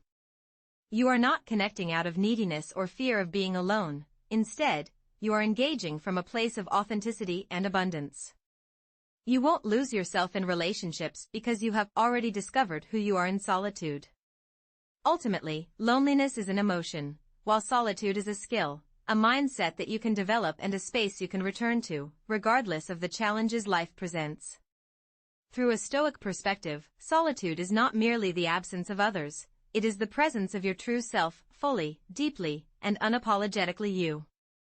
When you grasp the distinction between loneliness and solitude, you uncover the immense power that comes from being at peace with yourself. This inner stability reveals that true freedom is not solely about emotional independence, it also encompasses financial freedom. Emotional independence empowers you to stand firm in your own mind, while financial freedom enables you to stand strong in the world. It represents the difference between making choices based on desire and making them out of necessity. It's not about accumulating wealth, it's about having control over your life without compromising your identity. Money impacts every aspect of our lives, whether we realize it or not. When we depend on relationships for our financial stability, we often find ourselves confined by unspoken rules, seeking someone else's approval, missing out on opportunities because we're worried about upsetting the delicate balance, or clinging to situations we've outgrown simply because leaving seems too risky. However, once you take control of your finances, you break those invisible chains. You no longer have to settle for draining environments, tolerate people who diminish your energy, or maintain routines that don't align with your values. Instead, you gain the freedom to walk away from anything that isn't in your best interest, as you no longer depend on someone else's resources for survival. True financial freedom isn't about amassing unlimited wealth, it's about having enough money to cover your needs, support your ambitions, and design the life you desire on your own terms. It's the reassurance that you can pay your bills, handle unexpected emergencies, and invest in your future without having to ask for help or sacrifice your independence. This concept is accessible to everyone. It's not exclusive to those with high-paying jobs or impressive academic credentials. In fact, anyone who is intentional, disciplined, and strategic with their money can achieve financial freedom. The first step on this journey is awareness. In order to control your financial destiny, you must thoroughly understand your current situation. Many people avoid closely examining their finances because it might seem overwhelming or uncomfortable, but ignoring the details can lead to significant costs over time. Every untracked dollar, unchecked habit, and unquestioned assumption adds up. Being brutally honest about where you are financially, identifying your income sources, detailing your expenses, and understanding exactly where your money goes, not just where you think it goes, is essential. This clarity is not about feeling ashamed, it's about taking full responsibility for your financial health. After gaining a clear picture of your current financial state, the next important step is to create a detailed plan. Financial freedom isn't achieved by accident, it results from deliberate, daily choices. This means setting specific goals such as building an emergency fund, paying off debt, investing for your future, or simply creating a sufficient cushion to feel secure. But goals alone aren't enough. You also need to establish systems to support them, for example, budgeting, setting up automatic savings, and using tracking tools. These systems aren't meant to restrict you, rather, they serve as practical tools to help you direct your money purposefully. A common misconception is that increasing your income is the key to security. While earning more can certainly help, financial well-being is more about how you manage what you have. It's not merely the amount you earn, but how you allocate your resources. There are cases of individuals with six-figure salaries living paycheck to paycheck because they spend without intention, as well as situations where people with modest incomes build wealth through discipline and thoughtful financial strategies. Ultimately, it's not just about earning more, it's about ensuring that your spending decisions align with your values and long-term goals. One of the most empowering changes you can make is to view money not as a source of stress or fear, but as a tool for achieving freedom. Money itself is neutral, it isn't good or bad. It is simply a resource that offers you choices. When you see money in this light, financial decisions shift from being about deprivation to being about empowerment. Saving becomes a way to invest in your freedom rather than a denial of immediate pleasure, and budgeting transforms from a burdensome restriction into a method of taking control over where your money goes. Living on your own can further accelerate your journey to financial freedom because it forces you to take full responsibility for your financial resources. Without the safety net of a partner's income or shared expenses, every financial decision carries more weight, and you quickly learn that your security relies entirely on your own management of your finances. In embracing these principles, you set yourself on a path where financial freedom not only becomes attainable but also empowers you to design a lifestyle that is authentically yours. Initially, making mistakes in managing your finances can feel intimidating and overwhelming. However, this period of learning is also incredibly empowering because it reveals your true potential once you start handling your money effectively. Successfully managing your finances helps you develop a sense of self-trust that naturally extends into other parts of your life. Instead of viewing yourself as fragile or incapable, you begin to see yourself as confident and capable. A key aspect of achieving financial freedom is learning to distinguish clearly between what you truly need and what you merely want. Although this might sound straightforward, it's often challenging in a world that constantly bombards us with messages convincing us that we need more possessions, more experiences, or higher social status. This environment can make it easy to lose sight of what genuinely matters most. Remember, financial freedom doesn't mean living a life of deprivation, rather, it's about gaining clarity. When you understand the difference between essential needs for your well-being and superficial wants, you become more intentional with your spending. This awareness encourages you to spend less on impulse purchases and more on choices aligned with your values and goals. It's important to note that treating yourself occasionally is okay.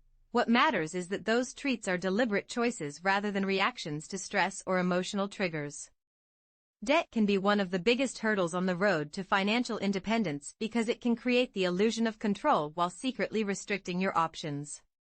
Not all debt is inherently bad. For example, taking out a mortgage or investing in your education can be strategic decisions that enhance your future. However, any debt that consumes more of your future resources without providing corresponding benefits should be carefully examined. The aim isn't just to eliminate debt but to shift your mindset from borrowing against your future to investing in it. Every dollar paid toward debt is a dollar of future income you retain and can use for other important priorities. Building an emergency fund is another essential step toward financial freedom because life can be unpredictable. Whether it's a car breaking down, job changes, or health issues, having savings set aside provides a safety net. Without this financial cushion, unexpected events can become major crises, but with a prepared fund, they're manageable inconveniences.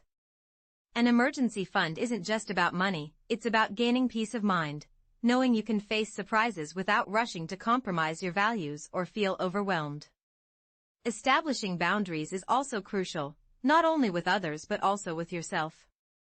It's common to sabotage your progress with excuses such as, "I deserve this" or "just this once," but true freedom comes from aligning your choices with your long-term values rather than momentary impulses. Achieving financial freedom doesn't mean living with constant restrictions. It's about making decisions that reflect what truly matters to you. It involves mastering your money habits so they support your goals instead of undermining them. One of the often overlooked elements of financial independence is mindset. If you believe that you will always struggle financially, this belief influences your behavior, such as avoiding learning about finances because you think you're simply bad with money, or spending recklessly because you think financial security isn't possible for you. These stories aren't facts, they're just narratives you've accepted. The good news is, you have the power to change these beliefs. Financial literacy isn't about being a math whiz, it's about fostering curiosity, willingness to learn, and being open to new perspectives.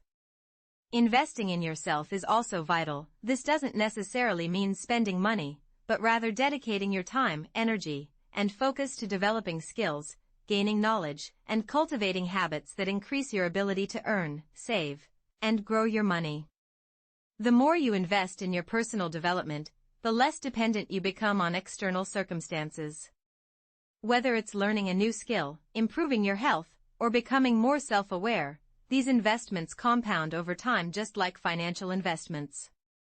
Additionally, diversifying your sources of income is a powerful strategy. Relying solely on one income stream, such as a regular job, might seem stable but can also lead to vulnerabilities if that income suddenly diminishes or disappears. Building multiple streams of income helps create a more secure financial foundation and offers greater flexibility and resilience. Relying on a single source of income is inherently risky, because your entire financial well-being depends on one factor you can't fully control. By contrast, building multiple income streams, whether through a side business, investments in stocks or rental property, or even passive royalties, gives you greater security and more flexibility. The goal isn't to push yourself into exhaustion, rather, it's to establish systems, like automatic investment plans or recurring revenue models, that support your freedom, even when you're not actively exchanging hours for dollars. At the same time, setting clear financial boundaries in your personal relationships is an essential form of self-respect.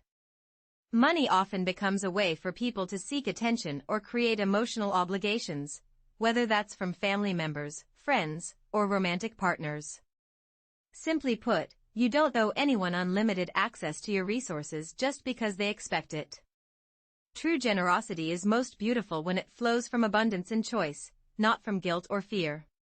When you give freely, without hoping for something in return, everyone involved feels respected and uplifted. One of the most powerful shifts you can make on the journey toward financial freedom is moving from a scarcity mindset to an abundance mindset. Scarcity fixates on what you lack and often triggers fear-driven decisions, like hoarding money or avoiding any risk. An abundance mindset, on the other hand, sees possibilities everywhere. It's the belief that you can learn, adapt, and grow your resources over time. This doesn't mean ignoring real challenges, it means treating setbacks as temporary bumps, not dead ends. Gratitude also plays a crucial role in sustaining financial well-being. It's easy to focus on what's missing, especially when you scroll through social media and compare yourself to others. Practicing gratitude shifts your attention to what's already going well in your life. This isn't about settling for less or giving up on your goals, it's about understanding that true contentment isn't bought, it's cultivated. When you appreciate what you have, whether it's a steady paycheck, supportive relationships, or good health, you're less likely to chase emotional gaps with unnecessary purchases. Another key perspective is legacy thinking. Financial freedom isn't solely about your comfort today, it's about how your decisions will impact your future self, your community, and the causes you care about. You don't need to accumulate a massive fortune to make a meaningful legacy. Instead, consider how your financial choices, like charitable giving, sustainable investments, or setting up an emergency fund, reflect your values and serve others long after you're gone. Remember, financial freedom is not a fixed destination where you never worry about money again. It's a dynamic process of building the right tools, mindsets, and habits to handle life's ups and downs without sacrificing your autonomy or peace of mind. When you master your finances, you don't just control your bank balance, you reclaim control over your life. What many people misunderstand is that the true luxury isn't cash, it's autonomy, the freedom to decide how you spend your time, energy, and attention. For most, daily life is reactive, alarms go off, emails flood in, work deadlines loom, family needs demand attention. Their schedules are imposed by external forces rather than designed intentionally. But if you embrace solitude, whether by living alone or carving out quiet hours in your day, you free yourself from that noise. You don't have to match someone else's pace or negotiate shared responsibilities. Instead, you set your own rhythm, knowing each moment of your day is crafted with purpose and aligned with what matters most to you. In the realm of personal freedom, the way you manage your time each day, from the moment you open your eyes until you drift off to sleep, is entirely up to you. This autonomy is not merely about indulging in spontaneous whims, it's about being deliberate with your hours, ensuring they are not squandered unnoticed. Time, once spent, cannot be reclaimed, and recognizing this truth transforms your daily routine from a mere schedule into a mirror reflecting your deepest values. How you choose to spend your day is a testament to how you invest in your life. Each seemingly insignificant habit and every decision regarding how you allocate your time serves as a building block for the person you aspire to become. The beauty of having total control over your routine lies in its ability to foster an environment that propels your personal growth, unencumbered by distractions. You are no longer swayed by the competing demands of others' agendas. Instead, you can design your day around what genuinely resonates with you. Whether it's personal development, health, creativity, or simply cultivating peace of mind, your routine becomes a vessel for aligning your actions with your intentions, imbuing your daily life with a sense of purpose rather than aimlessness. To craft a purpose-driven routine, one of the initial steps involves recognizing your innate energy cycles. People exhibit distinct patterns of vitality throughout the day. Some are most alert and focused in the morning, whereas others peak in the afternoon or evening. When you have the liberty to live independently, you can tailor your time around these natural rhythms, rather than conforming to a rigid structure that may not suit you. This approach enables you to perform at your peak productivity, rest when necessary, and establish a flow that feels organic rather than forced. A well-thought-out routine also assists in mitigating decision fatigue. Daily life presents an endless array of choices, and the mental strain of making these decisions can accumulate. However, when you adhere to a routine, many of these choices are predetermined. You don't expend energy pondering your next move, as your day follows a familiar cadence. This conservation of mental resources leaves space for more significant decisions and reduces stress, as you navigate a path that you have intentionally laid out. However, creating a meaningful routine is not solely about enhancing productivity, it's equally about achieving equilibrium. It's a common pitfall to believe that every instant must be filled with activity. Authentic purpose stems from a blend of action and introspection. Incorporating intervals of stillness, rest, and self-reflection into your day is not a sign of idleness, it's fundamental. These moments provide room for insights, creativity, and emotional clarity, enabling you to digest your experiences rather than merely rush through them. A pivotal component of purposeful routines is the idea of keystone habits, habits that have a cascading effect, positively impacting other aspects of your life. For instance, regular exercise not only bolsters physical health but also elevates mood, increases energy, and sharpens focus. Similarly, a straightforward habit such as journaling can enhance mental clarity, emotional regulation, and decision-making skills. By pinpointing and concentrating on these keystone habits, your routine transcends a mere list of tasks. It evolves into a comprehensive framework supporting your growth across various dimensions. Living alone offers the unique advantage of experimenting with your routine without the concern of impacting others. You have the flexibility to rise early, stay up late, modify your schedule as desired, and fine-tune it according to what feels right for you. This adaptability is empowering, as it keeps you attuned to your evolving objectives and needs.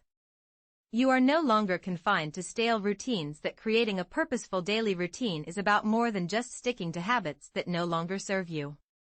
It's an opportunity to adapt, grow, and reinvent your day whenever you choose. Designing your day with intention involves being mindful of how you start and end it. Morning and evening routines set the tone for everything in between. How you begin your day shapes your mindset, energy, and focus. A purposeful morning routine might include practices like meditation, exercise, or setting clear intentions for the day ahead. It's not about filling your schedule with activities just for the sake of being busy, it's about grounding yourself before the demands of the day take over. Similarly, an intentional evening routine helps you wind down, process the events of the day, and prepare for restful sleep. This could involve activities like reflection, gratitude journaling, or simply disconnecting from screens to create a sense of calm. The goal isn't perfection but presence, ending your day with awareness rather than letting it fade into mindless distraction. Another crucial aspect of a purposeful routine is protecting your time. It's easy to let external demands, especially those fueled by constant digital connectivity, creep into your day. However, when you take control of your routine, you gain the power to set boundaries. This might mean designating specific times for checking emails, saying no to activities that don't align with your goals, or creating focus blocks where you're unavailable for interruptions. These boundaries aren't about isolating yourself, they're about prioritizing what matters most to you. Mindful transitions between activities are also key. Many people rush from one task to the next without pausing to reset. Intentional transitions, such as taking a few deep breaths, stretching, or briefly reflecting on what you've accomplished, help maintain focus and reduce stress. These natural pauses allow you to shift gears with clarity, rather than carrying mental clutter from one task to the next. Incorporating micro-moments of mindfulness throughout your day can transform even the most ordinary routines. This might mean paying full attention while sipping your morning coffee, noticing the sensations during a walk, or simply pausing to appreciate a quiet moment. These small acts of presence anchor you in the now, reducing anxiety about the past or future and enhancing your overall sense of well-being. A purposeful routine also helps you cultivate discipline, not the rigid, joyless kind, but the kind that frees you. Discipline isn't about forcing yourself to do things you hate, it's about creating habits that support your goals so you don't have to rely on motivation alone. When your routine reflects your values, discipline feels less like a chore and more like an act of self-respect. You're not doing things because you have to, you're doing them because they're part of the life you've chosen to create. However, it's important to remember that routines aren't set in stone. Flexibility is a form of resilience. Life is unpredictable, and clinging to rigid schedules can create unnecessary stress. The goal isn't to follow a routine perfectly but to have a framework that guides you while allowing room for spontaneity and rest. This balance between structure and flexibility keeps your routine both effective and sustainable. Designing your day with purpose also means recognizing the importance of rest and recovery. Our culture often glorifies busyness, equating constant activity with productivity. But true productivity comes from cycles of effort and renewal. Rest isn't a reward you earn after working hard, it's a vital part of the process. Scheduling time to relax, recharge, and disconnect isn't indulgent, it's necessary for maintaining long-term well-being and performance. Another powerful practice is tracking your progress. This doesn't mean obsessively measuring every detail but reflecting regularly on how your routine is serving you and making adjustments as needed. Your daily routine should be a reflection of your goals and aspirations. It's essential to ask yourself whether you are dedicating your time to what truly matters or if you are merely going through the motions on autopilot. Engaging in this kind of self-reflection can keep your routine vibrant and in sync with your changing priorities. Moreover, the environment you inhabit significantly influences your daily habits, often in ways you might not even notice. For instance, a cluttered and chaotic space can create mental distractions, making it challenging to concentrate and maintain a sense of calm. On the other hand, a tidy and organized environment fosters clarity and intentionality. Simple adjustments, such as establishing a specific workspace, reducing distractions, or incorporating inspiring elements into your surroundings, can greatly enhance your daily experience. Another vital aspect of a meaningful routine is the practice of gratitude. Taking a few moments each day to reflect on what you are thankful for can shift your mindset from focusing on what you lack to appreciating what you have. This straightforward practice not only cultivates contentment but also helps alleviate stress and build resilience. Remember, gratitude doesn't have to be about grand gestures, it's often the small, easily overlooked details that enrich our lives. Additionally, maintaining connections with others, even during solitary moments, can contribute to a fulfilling routine. This doesn't imply that you need to engage in constant social interactions. Rather, it's about intentionally nurturing the relationships that matter most to you. Whether it's a regular phone call with a friend, sending a thoughtful message, or performing small acts of kindness, these connections foster a sense of belonging while still allowing you to maintain your independence. Designing your day with intention also means accepting that imperfection is part of the process. Routines are tools meant to support you, not tests of your willpower. Some days, you may feel energized and focused, while on others, you might find it challenging to stay on course. That's perfectly normal. The goal of a routine is not to create a flawless schedule but to cultivate a life that feels authentic, aligned, and fulfilling. It's about making progress rather than striving for perfection. Ultimately, the joy of having control over your life doesn't stem from rigidly planning every minute of your day. It comes from living with purpose, making choices that resonate with your values, and creating a life that feels meaningful, moment by moment. When you approach your routine with this perspective, each day becomes an opportunity to shape not only how you spend your time but also who you are becoming. This is the true essence of autonomy. When you have crafted your daily routine with intention, you begin to realize the immense power that lies in the simple act of choosing how to allocate your time. Every habit and decision reflects who you are and who you aspire to be. However, beyond the structure of routines, there exists a deeper transformation that unfolds, one that transcends schedules and checklists. This is the essence of unfiltered growth, the raw and unapologetic evolution that occurs when you embrace solitude. Living alone allows you to strip away the distractions. Without anyone around to influence your thoughts or provide constant feedback, you create a unique space for honest self-reflection.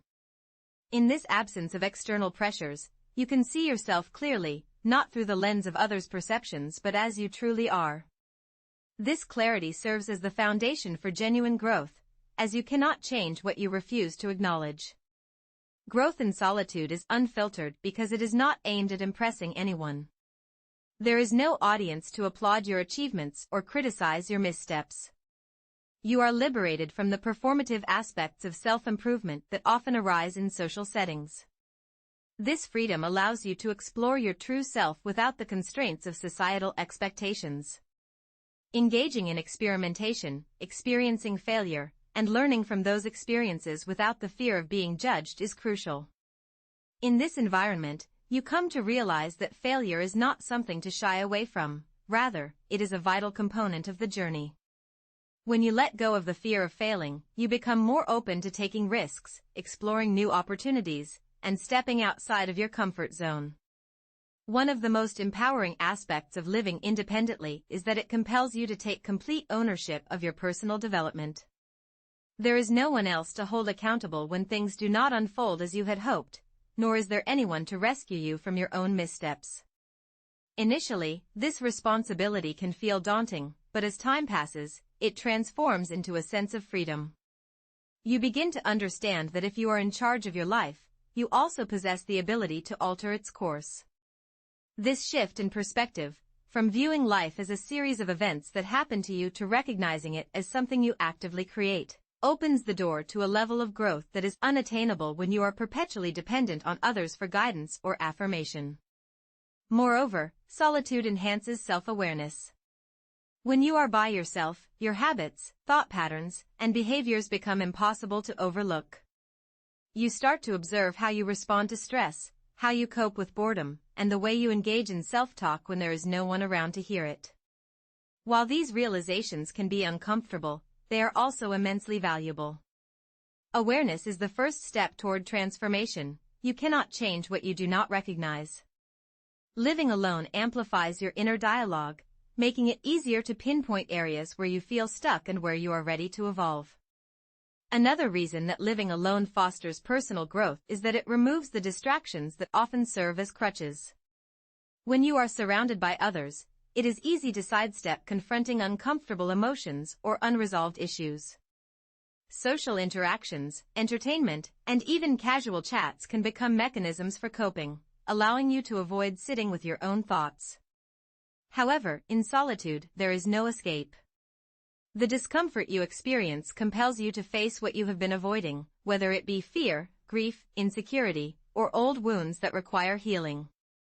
Although this process can be painful, it is also profoundly restorative. You cannot heal what you refuse to acknowledge. Personal development in solitude is also unfiltered and self-directed. There is no one dictating what you should focus on, how quickly you should progress, or what success should look like. You have the autonomy to define your own objectives, set your own pace, and determine what growth means to you. This independence is empowering, as it allows you to evolve in ways that resonate with your values rather than conforming to someone else's expectations. You are not trying to fit into a predefined mold. Instead, you are discovering and redefining your identity on your own terms. Living alone also cultivates resilience in a manner that few other experiences can. When you are solely responsible for your well-being, you learn to tackle problems, manage stress, and navigate challenges without relying on external support. This does not imply that you should never seek help. Rather, it means you develop the confidence to trust in your own capabilities. Resilience is not about avoiding struggles. It is about knowing that you can handle whatever life throws your way. Each time you confront a challenge and emerge stronger, you cultivate a deeper sense of inner strength. Additionally, solitude provides the opportunity for profound introspection. You have the time and space to reflect on your life in a significant way. You are not merely skimming the surface, preoccupied with your next task. Instead, you are delving deep, asking yourself essential questions such as, who am I? What do I truly want? What obstacles are holding me back? These are not questions that can be answered quickly or easily. They require thoughtful consideration and time. Periods of reflection don't just happen in a single moment. They gradually unfold as you sift through layers of your own thoughts, experiences, and personal growth. Often, the insights you gain during these times are unexpected, emerging from a place of genuine honesty that's difficult to reach when you're constantly surrounded by the distractions and opinions of others. Living alone creates a unique environment that nurtures creativity, as you're free from the continual influence of other people's ideas, judgments, and expectations. This mental freedom allows your imagination to roam, encouraging you to experiment, make mistakes, and follow your curiosity wherever it leads. Whether you're writing, painting, composing music, solving problems, or simply thinking in new and unconventional ways, solitude provides the mental space necessary for true innovation and limitless creativity. Another important aspect of authentic personal growth is the opportunity to redefine what success means to you. In a society that often equates success with external markers like career status, wealth, or relationships, solitude gives you the chance to step back and ask yourself, what does success look like for me? Without the constant pressure to compare yourself to others, you can assess your life based on your own values and priorities. For some, success might mean living with integrity or finding inner peace, rather than accumulating possessions or climbing the corporate ladder. Solitude helps you peel away society's definitions and discover what truly matters to you on a personal level. One of the most profound lessons you learn from living alone is that personal growth isn't always visible or dramatic. In a culture that celebrates productivity and tangible results, it's easy to overlook the subtle, internal changes that happen quietly over time. Yet, some of the most meaningful growth comes from small shifts in perspective, greater self-acceptance, or learning to sit with discomfort instead of avoiding it. These changes may not be obvious to others, but they form the bedrock of lasting transformation. Unfiltered growth also involves confronting your fears directly. When you live alone, you can't always distract yourself with constant activity or rely on someone else to ease your anxieties. Fears, whether of failure, rejection, or uncertainty, tend to surface, and you're left to face them on your own. While this can be challenging, it's actually a powerful gift. Each time you acknowledge and move through a fear, its hold on you diminishes. You begin to see that fear is simply an emotion, not an absolute truth, and you realize you're capable of handling much more than you once believed. Another essential ingredient for growth in solitude is self-compassion. When you're by yourself, your inner critic can become especially loud, since there's no one else around to offer reassurance or a different perspective. Over time, however, you learn that harsh self-judgment only leads to stagnation, not progress. True growth is fostered by treating yourself with kindness, understanding that mistakes are a natural part of learning, and recognizing that imperfection does not equal failure. Practicing self-compassion doesn't mean ignoring your responsibilities. Rather, it means creating a supportive inner environment where you can thrive and develop. Living alone also encourages the development of emotional intelligence. With no one else to blame for your moods or to distract you from uncomfortable feelings, you become more attuned to your own emotional patterns. This heightened self-awareness allows you to identify triggers, understand the origins of your emotions, and find healthier ways to cope. Over time, you build emotional resilience, not by suppressing your feelings, but by learning to manage and understand them more effectively. Finally, solitude offers a powerful opportunity to cultivate authenticity. When you're not constantly adjusting yourself to fit into social groups or meet the expectations of others, you have the freedom to explore who you truly are and what you genuinely want from life. This journey toward authenticity is one of the most rewarding aspects of unfiltered personal growth. You have the opportunity to discover your true self without any filters.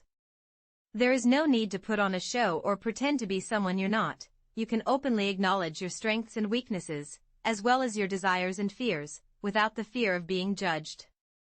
This level of authenticity goes beyond mere self-expression. It is fundamentally about accepting yourself. The more you embrace your true identity, the less you feel compelled to seek validation from others.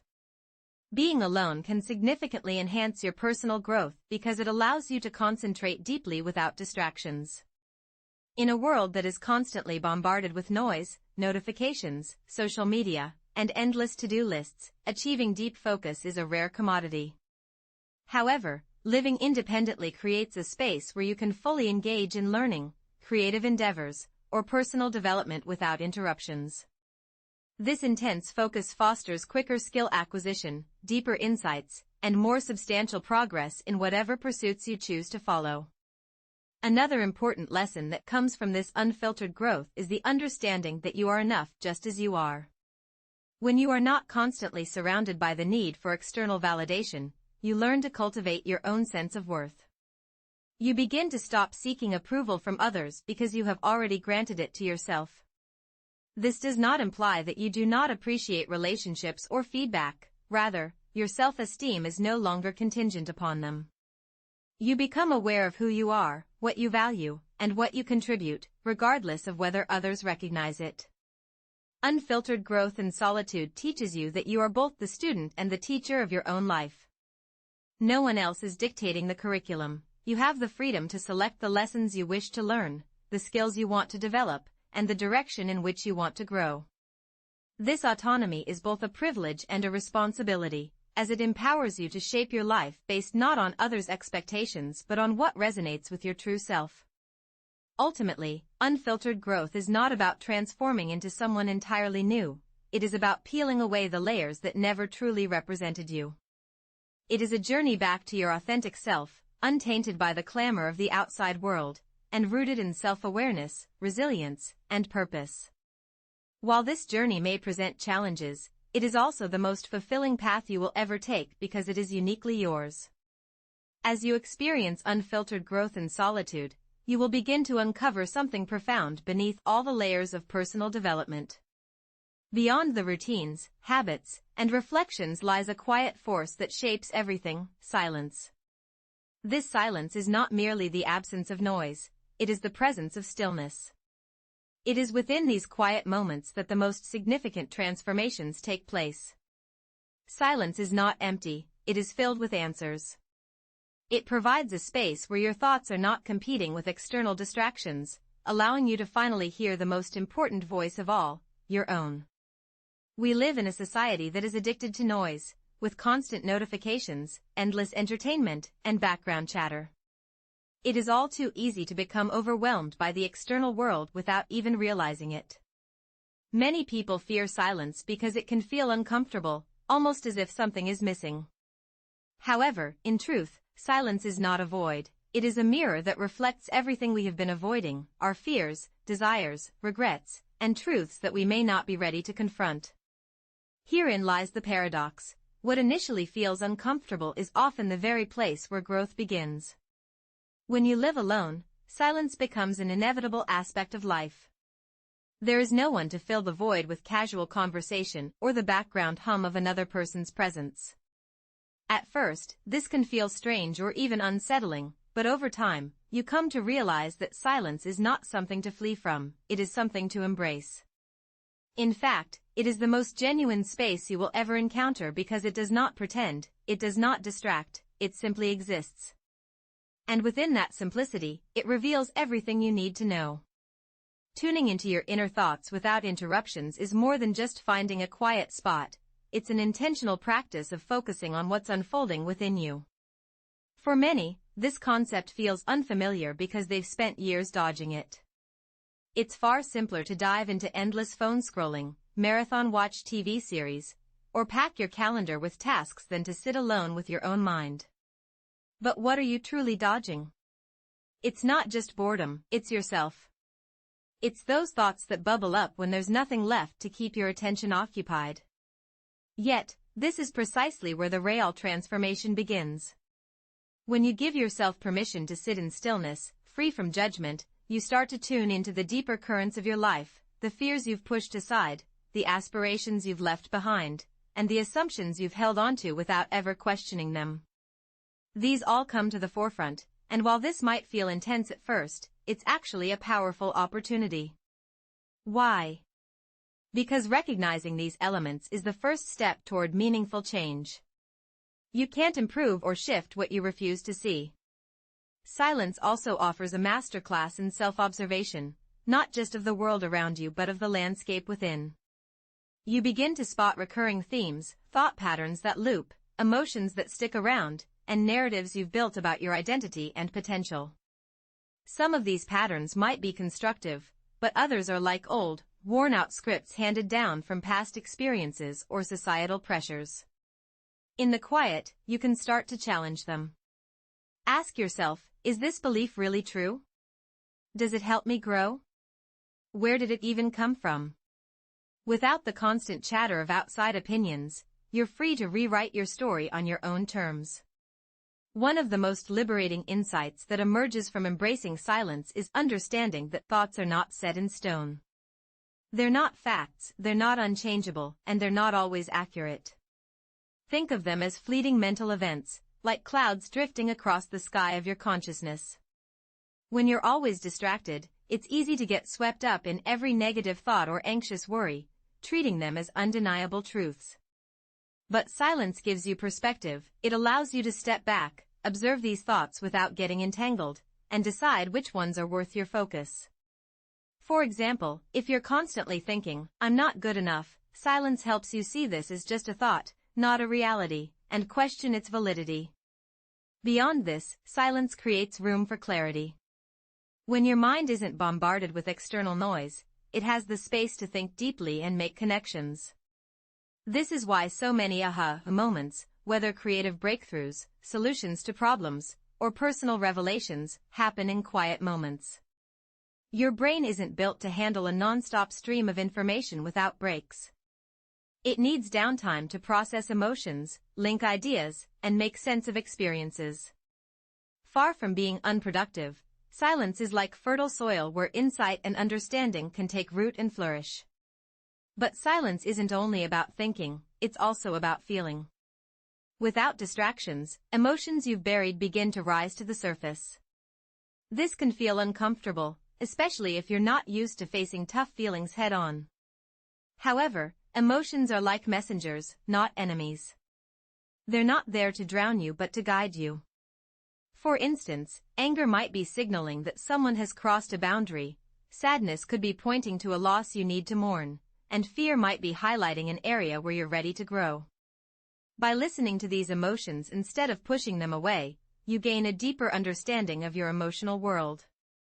Another valuable lesson silence teaches is the distinction between loneliness and solitude. Loneliness is the ache of missing connection, but solitude is the joy of being fully present with yourself. In silence, you realize that you are enough, just as you are. You don't need constant social interaction to feel complete.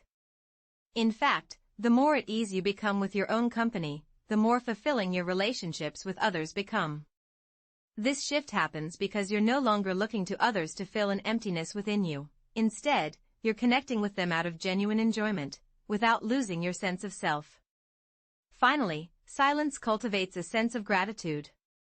When you slow down and strip away the noise, you start to notice the little things that often go overlooked: the warmth of a sunbeam on your skin, the rhythm of your breathing, the chirping of birds outside your window. These small moments become sources of joy and appreciation, grounding you in the present and reminding you of the beauty in everyday life. The steady pulse of your heartbeat. These ordinary sensations, often buried beneath daily distractions, transform into powerful invitations to recognize the richness of the here and now. Gratitude doesn't demand elaborate displays. It can blossom in the uncomplicated act of marveling at your own existence. Another gift of stillness? It sharpens your intuition. Think of intuition not as a supernatural force, but as your body's innate wisdom, a knack for grasping truths without overthinking. Yet this inner compass gets drowned out by mental chatter. In quiet moments, those gentle whispers, like a sudden urge to call a friend or a quiet certainty about a decision, grow distinct. You learn to rely on this internal guidance, building self-trust. Silence also nurtures patience, a rare skill in our fast-paced world. Sitting without distractions might feel awkward at first, like resisting the itch to check your phone. But just as lifting weights builds muscle, practicing stillness strengthens your capacity to wait. You grow comfortable with uncertainty, embracing the art of letting life progress at its own pace. This patience becomes a superpower, helping you navigate setbacks with calm resilience. Here's another perk: silence soothes your body's stress responses. Endless noise, beeping phones, racing thoughts, keeps your nervous system on edge. Quiet moments flip a biological switch, activating your body's rest and digest mode. Heartbeats slow, muscles relax, and anxiety eases. It's a full-body reset. Beyond physical benefits, silence roots you in the present. It's not about attaining enlightenment, it's about savoring the steam rising from your morning coffee or truly hearing birdsong during a walk. Life's texture deepens when you're fully immersed. Silence also reshapes communication. Instead of rushing to fill every pause in conversation, stillness lets you listen deeply. A shared quiet between friends can speak volumes, proving that connection thrives beyond words. Ever wondered who you are when no one's watching? Silence strips away outside opinions, inviting you to explore your core values. Maybe you discover a love for painting, or realize how much you cherish honesty. These revelations flourish in quiet introspection. For those living alone, silence isn't emptiness but a classroom. It highlights areas where you're growing: patience with a slow-cooking meal, versus patterns that hold you back, endlessly scrolling to avoid reflection. Bonus: silence makes sound more magical. After hours of quiet, rain taps rhythmically on windows, a child's laugh becomes a symphony, and music feels layered and alive. Finally, silence builds discipline. Choosing to sit with your thoughts instead of numbing them with podcasts or TV? That's mental training. Over time, this practice deepens focus, turning stillness from a challenge into a sanctuary. Cultivating clarity and emotional resilience through intentional silence reveals profound truths about human consciousness. By embracing stillness, we master the art of non-attachment, recognizing that not every mental impulse requires engagement. This practice teaches us to witness thoughts and emotions as temporary phenomena, much like clouds passing through the sky of awareness. Through consistent observation without reaction, we reduce cognitive overload and create mental space for authentic peace to emerge. A foundational realization emerges: we are not our transient thoughts, but the conscious presence observing them. This distinction proves both grounding and transformative. When we stop identifying with every passing worry or emotion, we connect with our enduring essence, that unchanging awareness beneath life's fluctuations. Far from being an escape, this mindful engagement with silence empowers fuller participation in life. Comfort with stillness eliminates fear of solitude, revealing that true growth occurs in these quiet spaces of self-encounter. As external distractions fade, a pivotal question surfaces: who exists beyond others' validation? Many unconsciously anchor self-worth to social markers, praise, career achievements, or relationship status. This creates fragile self-esteem dependent on constant external reinforcement. Living without this feedback loop initially feels disorienting, but ultimately reveals an empowering truth: worth isn't earned through accomplishments or approval, but recognized as inherent. The journey to authentic self-worth involves shifting focus from external metrics to internal recognition. Like discovering clear sky behind storm clouds, we learn our value persists regardless of circumstances. Practical steps include: 1. Creating daily silent intervals for non-judgmental self-observation. 2. Reframing criticism as information rather than personal indictment. 3. Practicing self-affirmation detached from specific outcomes. This paradigm shift transforms our relationship with validation. Rather than chasing ever-moving targets of approval, we cultivate stable self-acceptance. The metaphor of a leaky validation bucket illustrates this: external praise provides temporary relief but never lasting fulfillment. True wholeness comes from sealing that internal void through self-recognition. By regularly returning to silent self-reflection, we gradually uncover the unwavering worth that exists independent of external circumstances. Imagine layers of uncertainty, comparison, and external noise that have obscured your true self. One of the initial steps in rediscovering yourself is genuine self-acceptance, not the polished, social media-ready version, but a raw, honest acceptance of every part of you. This includes your strengths and weaknesses, your victories and mistakes, the parts you're proud of and those you'd rather keep hidden. Self-acceptance doesn't mean you stop growing or improving. It means you stop tying your worth to your performance. You can desire change and still be enough as you are. Growth becomes a choice, not a condition for self-love. Another crucial aspect of thriving without external validation is learning to validate yourself. This isn't about empty affirmations or forced positivity. It's about acknowledging your own efforts, recognizing your own progress, and celebrating your own wins, big or small, without waiting for someone else to notice. Think about it. When was the last time you genuinely appreciated yourself without needing external confirmation? When you start doing this regularly, you realize you're capable of giving yourself the encouragement, recognition, and support you've been seeking from others. A powerful practice in this journey is self-reflection. Take time to notice the patterns in your life. When do you feel the strongest urge for validation? Is it after making a difficult decision, finishing a project, or expressing your true feelings?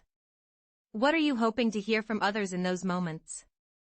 Often, the validation we seek externally is something we're not giving ourselves internally. If you're looking for reassurance, it might be because you're not reassuring yourself. If you crave approval, it might be because you're not fully approving of your own choices. The external need is a mirror for an internal gap. Living alone provides the perfect environment to explore this because there's no one around to distract you from these realizations. You have the space to sit with your discomfort, to question your assumptions, and to practice new ways of thinking without the pressure of immediate social feedback. It's a laboratory for self-discovery where you can experiment with different perspectives and habits, learning what truly resonates with you, not because it earns applause, but because it feels authentic. Another important lesson in building self-worth is detaching from outcomes. When your value is tied to results, whether it's success in your career, recognition in your relationships, or perfection in your personal goals, you set yourself up for a roller coaster of self-esteem highs and lows. But what if your worth wasn't dependent on how things turned out? What if you could see yourself as worthy simply because you showed up, tried your best, and stayed true to your values, regardless of the outcome? This shift is liberating because it means you're not defined by your wins or your losses. You're defined by your character, your integrity, your resilience. Comparison is another trap that erodes self-worth. It's easy to measure yourself against others, especially in a world where everyone's highlight reel is on display. But comparison is a thief. It steals your joy, your confidence, and your sense of enoughness. The truth is, you're not supposed to be like anyone else. Your journey is uniquely yours. What makes someone else's path beautiful doesn't diminish the value of your own. The antidote to comparison isn't trying to be better than others, it's focusing on being the best version of yourself on your terms. This leads to another key insight: your value isn't transactional. You don't have to perform, achieve, or please to be worthy of love, respect, or belonging. You're not a product, you're a person.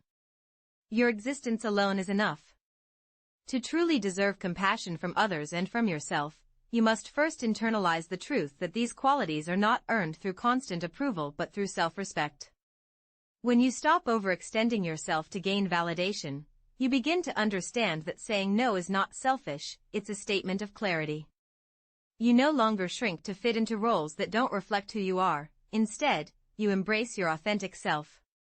This journey toward authenticity begins when you recognize that your worth isn't contingent on external praise but stems from your own values and integrity.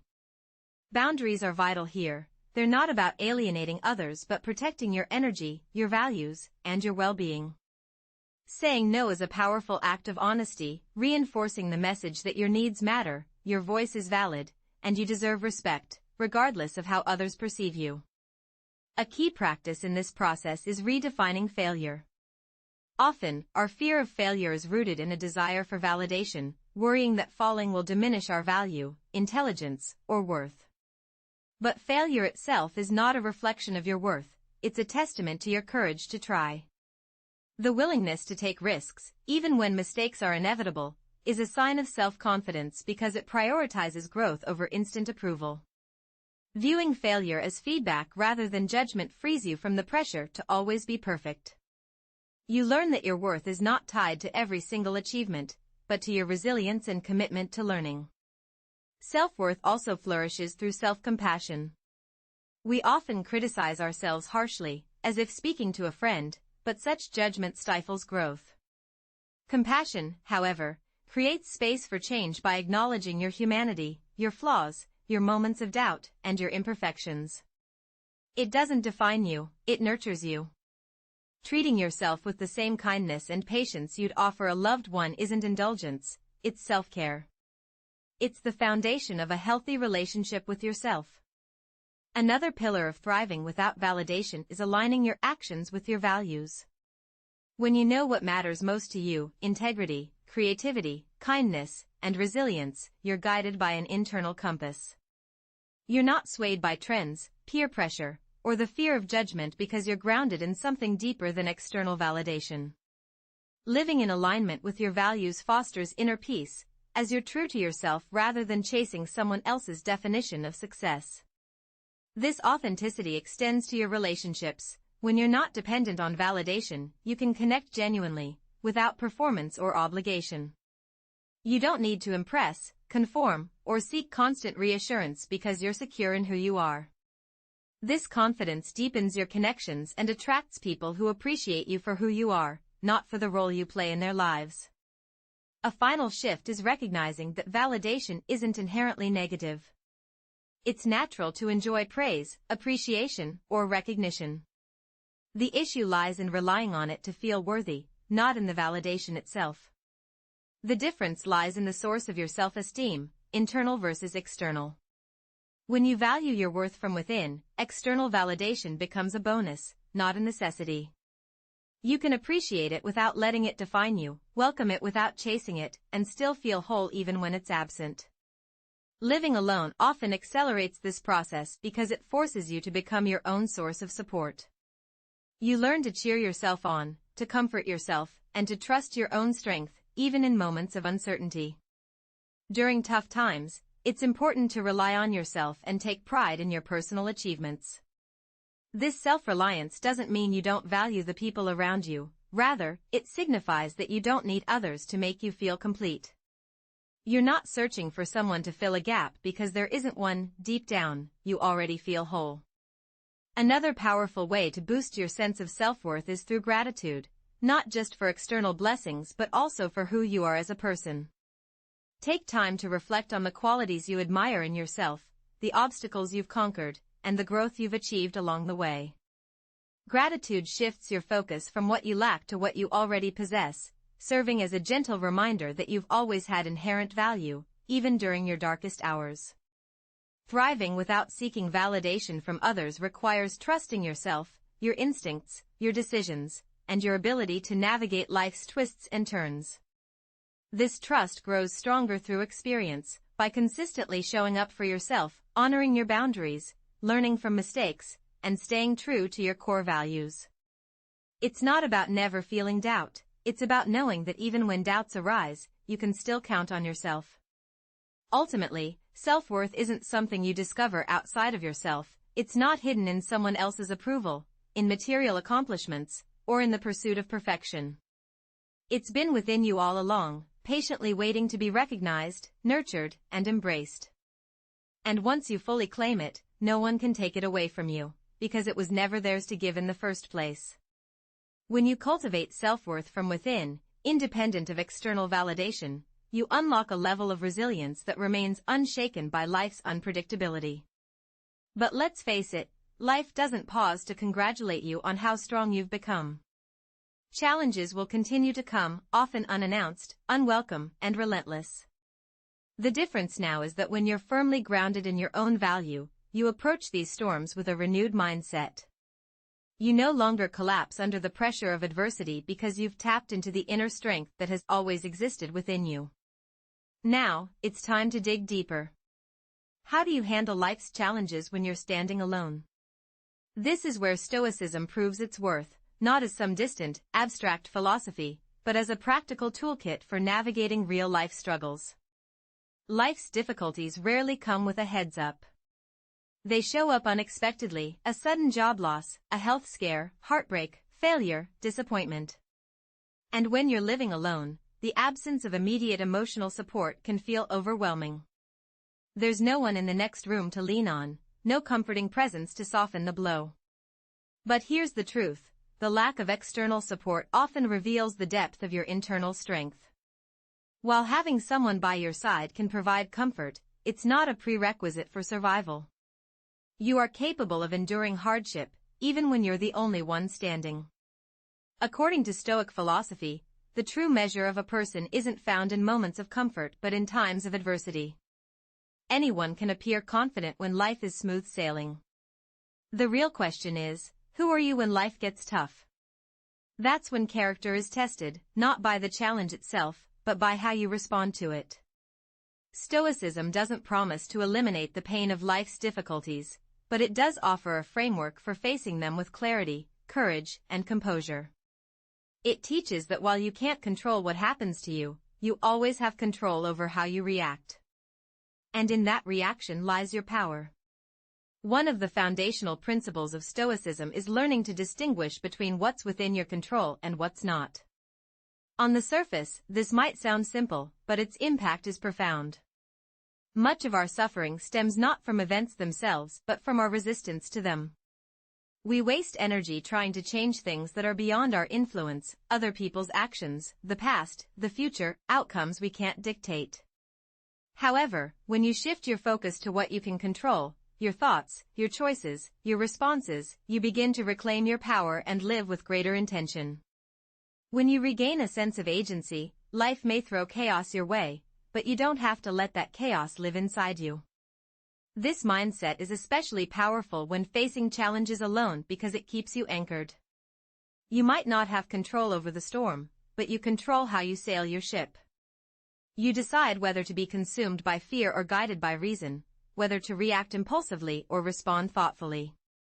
The external world may be unpredictable, but your internal world can be a place of stability, even in the most turbulent times. Another key Stoic principle is the idea of voluntary discomfort. This doesn't mean seeking out suffering, but rather practicing resilience before life forces it upon you. The Stoics would deliberately expose themselves to discomfort, such as fasting, walking barefoot in the cold, or sleeping on the floor, not to be miserable, but to train their minds. They understood that if you can become comfortable with discomfort, life's challenges lose their power to break you. You realize that hardship isn't the enemy, it's a teacher. Every challenge is an opportunity to practice strength, patience, and wisdom. When you live alone, life naturally offers these opportunities. There's no one else to carry the burdens for you. You face loneliness, decision-making, financial pressures, and emotional struggles head-on. Instead of seeing these as disadvantages, Stoicism reframes them as growth points. The weight you carry alone builds muscles others never develop. It's in the solitude, the silence, and the struggle that you meet parts of yourself you'd never encounter in comfort.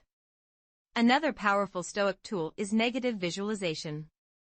This practice isn't about being pessimistic, it's about preparing your mind. The Stoics would regularly reflect on worst-case scenarios, not to dwell on fear but to strip those fears of their power. When you face your fears mentally, you're less overwhelmed when they appear in reality. You're not caught off guard because you've already rehearsed the possibility. This doesn't mean you expect the worst in life, but that you're mentally fortified for it. When challenges come, instead of thinking I can't handle this, you think I've prepared for this. But even with preparation, life can be brutally unpredictable. That's why another core Stoic practice is the power of the present moment. Most anxiety comes from living in the past or future, regretting what's gone, or fearing what's ahead. But the only moment you truly have is now. In the midst of a crisis, it's easy to spiral, thinking, what if this gets worse? What if I fail? What if I can't fix it? Stoicism teaches you to pause and ask, what's the next right thing I can do right now? Not in a week, not in a year, right now. Focusing on the present breaks the cycle of overwhelming thoughts and grounds you in action. When you're alone, this skill becomes vital. Without someone to talk you down from your worries, you learn to self-regulate. You become your own anchor. You recognize that while the mind loves to create stories, you don't have to believe every narrative it spins. You learn to separate facts from fears, to challenge your thoughts, and to find clarity amidst the noise. Another Stoic lesson for handling challenges alone is the concept of amor fati, loving one's fate. This isn't passive acceptance or toxic positivity, it's a radical mindset shift where you don't just tolerate difficulties but embrace them as part of your path. You stop asking, why is this happening to me, and start asking, how can this serve me? Even in pain, even in loss. Within every failure lies an opportunity for growth, a lesson to be learned, and a chance to cultivate a new strength. It also offers a deeper insight into your own character. This way of thinking can significantly alter your perception of difficulties. Rather than viewing obstacles as unwelcome disruptions in your life, you begin to recognize them as integral components of your journey. You stop holding out for life to become effortless before you can find peace. True peace is not merely the absence of challenges, it is the presence of resilience. When you embrace solitude, you come to understand that resilience is not an exclusive trait reserved for the exceptionally strong. Rather, it is a skill that anyone can nurture through consistent practice, thoughtful reflection, and shifts in mindset. One essential practice from Stoicism that can aid in this development is journaling.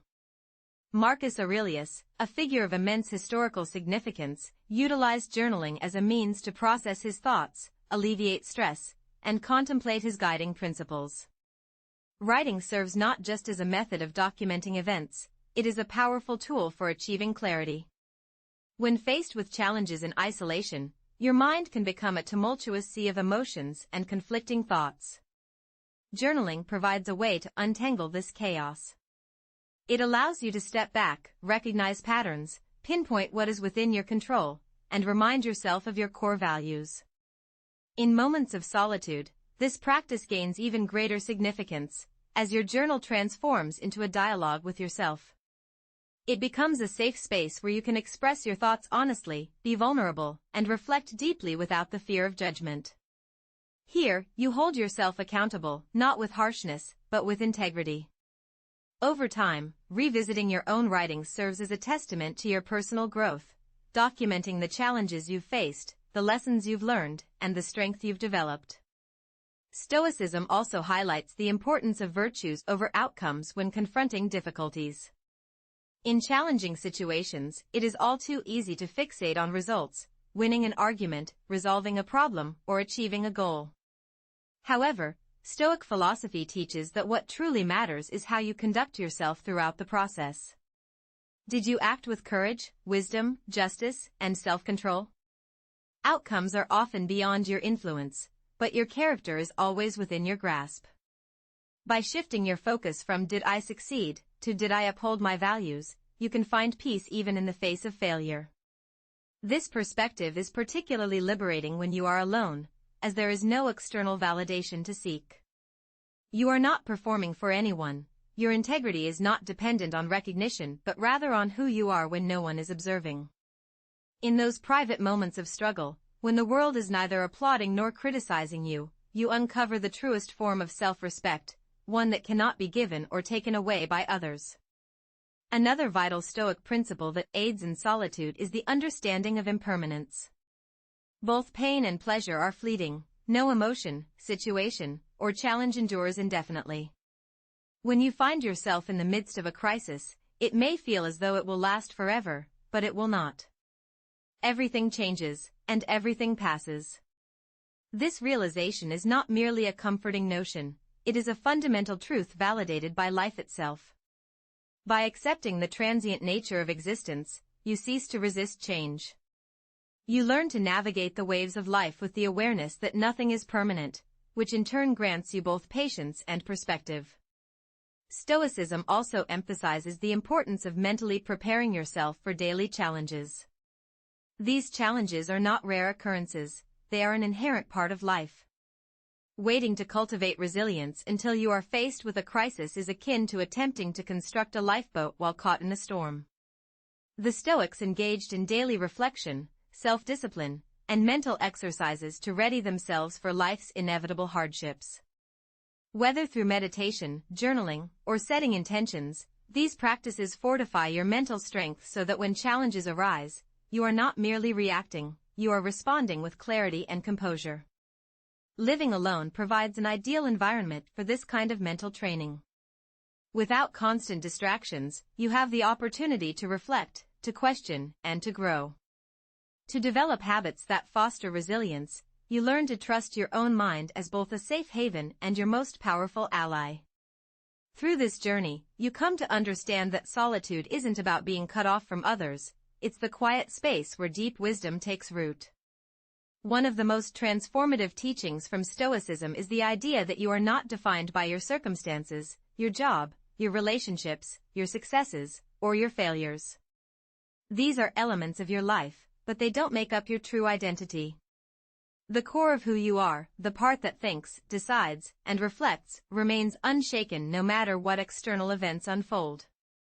This inner essence, which the Stoics referred to as the ruling faculty, is where your real strength lies. It's the part of you that nothing and no one can take away. Once you grasp this truth, you approach life's challenges with a renewed sense of purpose. You stop being a passive observer in your own story and instead become its author. Challenges no longer define you, your choices and mindset do. When you face difficulties alone, without external support, you realize you've never truly been without a safety net. That net has always been within you, woven from your values, your mindset, and your capacity to adapt. Ultimately, the Stoic approach to handling life's struggles isn't about denying emotions or pretending to be unaffected. It's about confronting reality as it is, not as you wish it to be. It's about finding strength not in the absence of hardship, but in how you navigate through it. When you emerge from tough times not untouched, but unbroken, you see that solitude was never a weakness, it was your training ground. Once you master this Stoic perspective, something shifts inside you. You begin to see that resilience isn't just about surviving, it's about living authentically. It strips away the illusion of needing others to validate your worth and reveals the simple truth: you are enough. Beyond resilience lies another form of freedom, one often overlooked because it's right in front of us. This is the freedom from the constant negotiation of relationships. It's not about rejecting connections, but about living entirely on your own terms, without constantly adjusting who you are to meet someone else's expectations. In most relationships, romantic, familial, or even friendships, there's an invisible dance of give and take, where boundaries, needs, and compromises are quietly negotiated. While healthy relationships thrive on mutual respect, they also require adjustments. You might alter your plans, soften your words, or even suppress parts of yourself to maintain harmony. But what if you didn't have to? What if your life didn't need to be negotiated with anyone but yourself? This is the untapped liberation that comes from living alone, not just physically, but mentally and emotionally.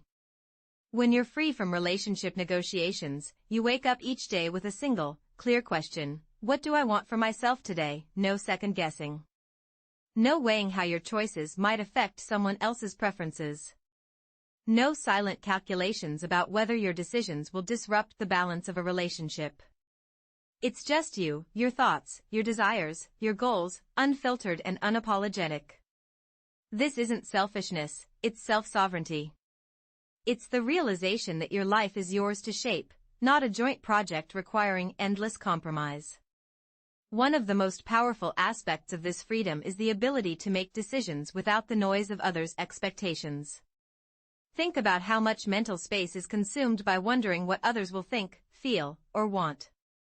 By freeing yourself from this, you reclaim your autonomy and create space for genuine fulfillment. This shift doesn't mean you'll never need others. It means you no longer rely on them to define your worth or dictate your path. In the end, both resilience and this freedom from relational negotiations empower you to live with clarity, purpose, and unshakable self-trust. When making choices, it's common to wonder if your decision might let someone down, whether they will comprehend your reasoning, or how it might alter their perception of you. However, once you set aside these worries, the process of decision-making becomes much clearer, quicker, and more in tune with your authentic self. Instead of striving for agreement from others, you focus on being true to yourself.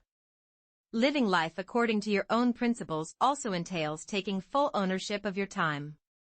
In many relationships, time is often a shared commodity that is negotiated or even sacrificed. You might find yourself attending events that don't interest you, engaging in conversations out of a sense of duty, or rearranging your schedule to fit someone else's needs. But when you embrace solitude, your time transforms into your most valuable and undivided asset. You have the freedom to choose how to spend it, whether that means pursuing hobbies, resting, exploring new interests, or simply enjoying moments of stillness. There's no guilt involved, no need for explanations, and no apologies necessary. Another significant aspect of freedom comes from achieving emotional independence. Even in the healthiest of relationships, emotional dependencies can develop, where your mood may fluctuate based on another person's actions or words. Their approval can become a measure of your self-worth, and their absence can create a sense of emptiness. However, when you live without the constant emotional negotiations that come with relationships, you learn to find fulfillment from within.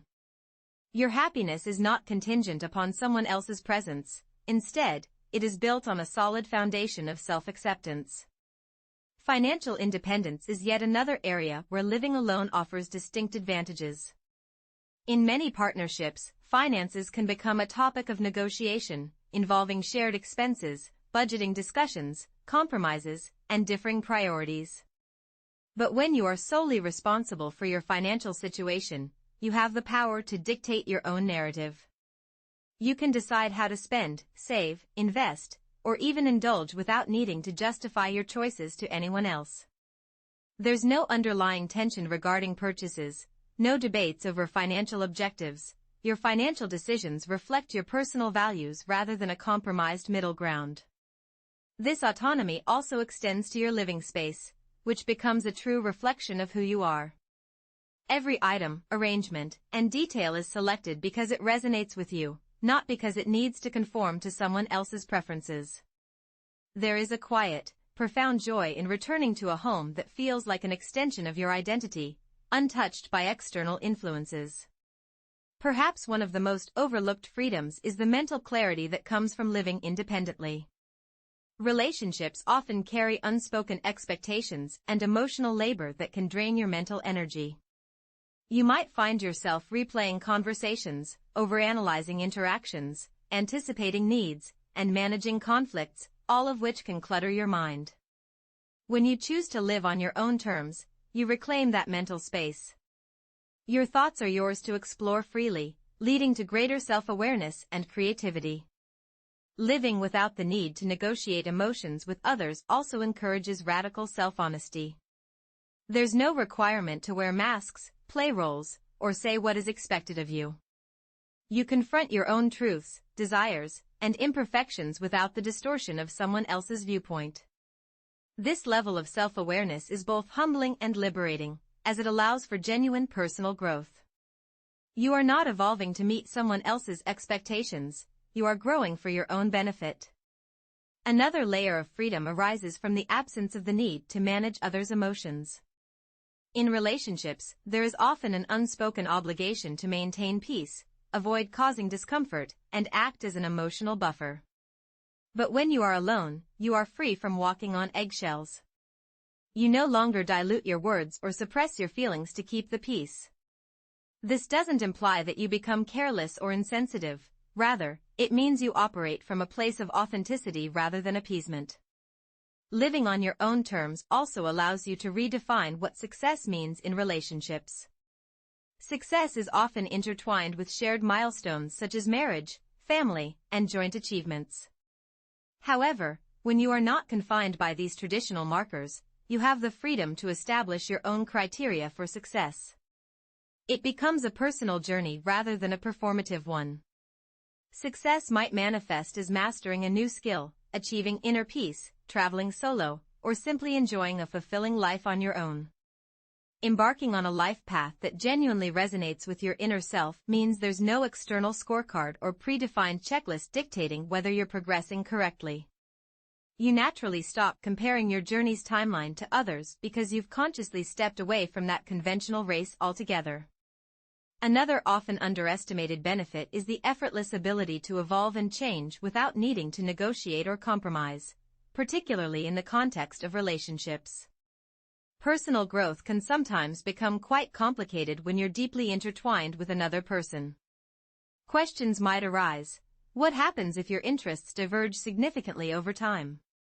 How might your personal transformation potentially disrupt the established dynamic of the relationship?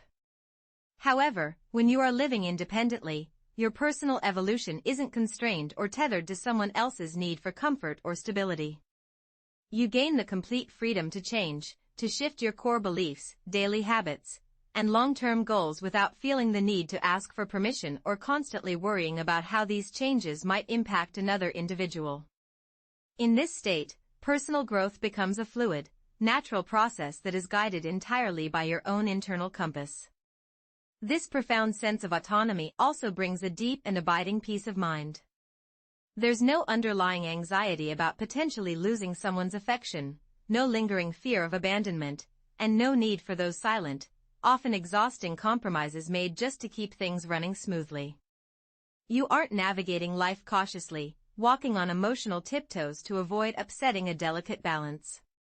Instead, you stand firmly grounded, secure in the knowledge that your well-being and happiness are not contingent upon maintaining a fragile equilibrium with another person. True peace, in this context, isn't something you have to bargain for or earn, it's something you inherently possess. Another incredibly powerful dimension of living life strictly on your own terms is the liberation from the weight of societal expectations.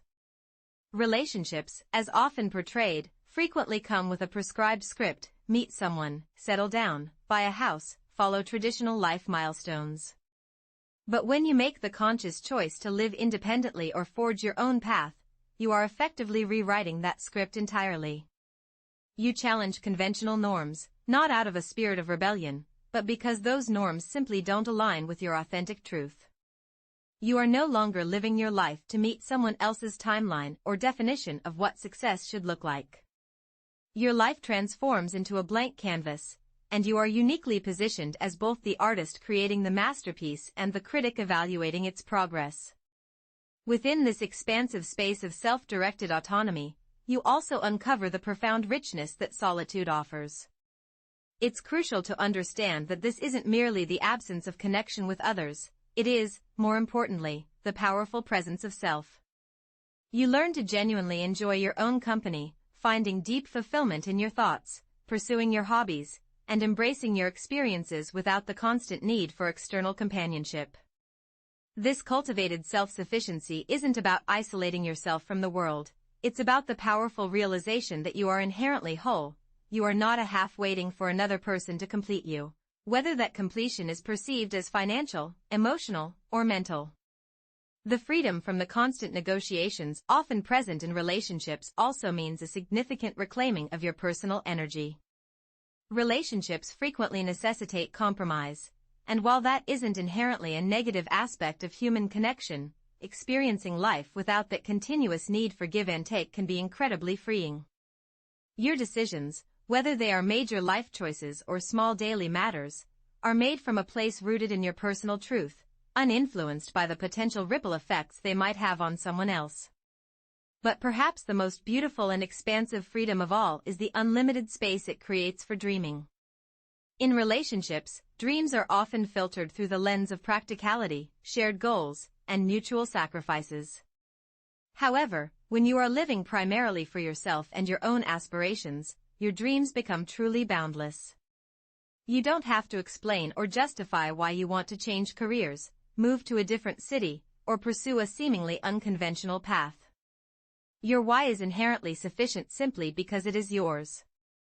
It's important to clarify that this perspective doesn't advocate for rejecting relationships entirely.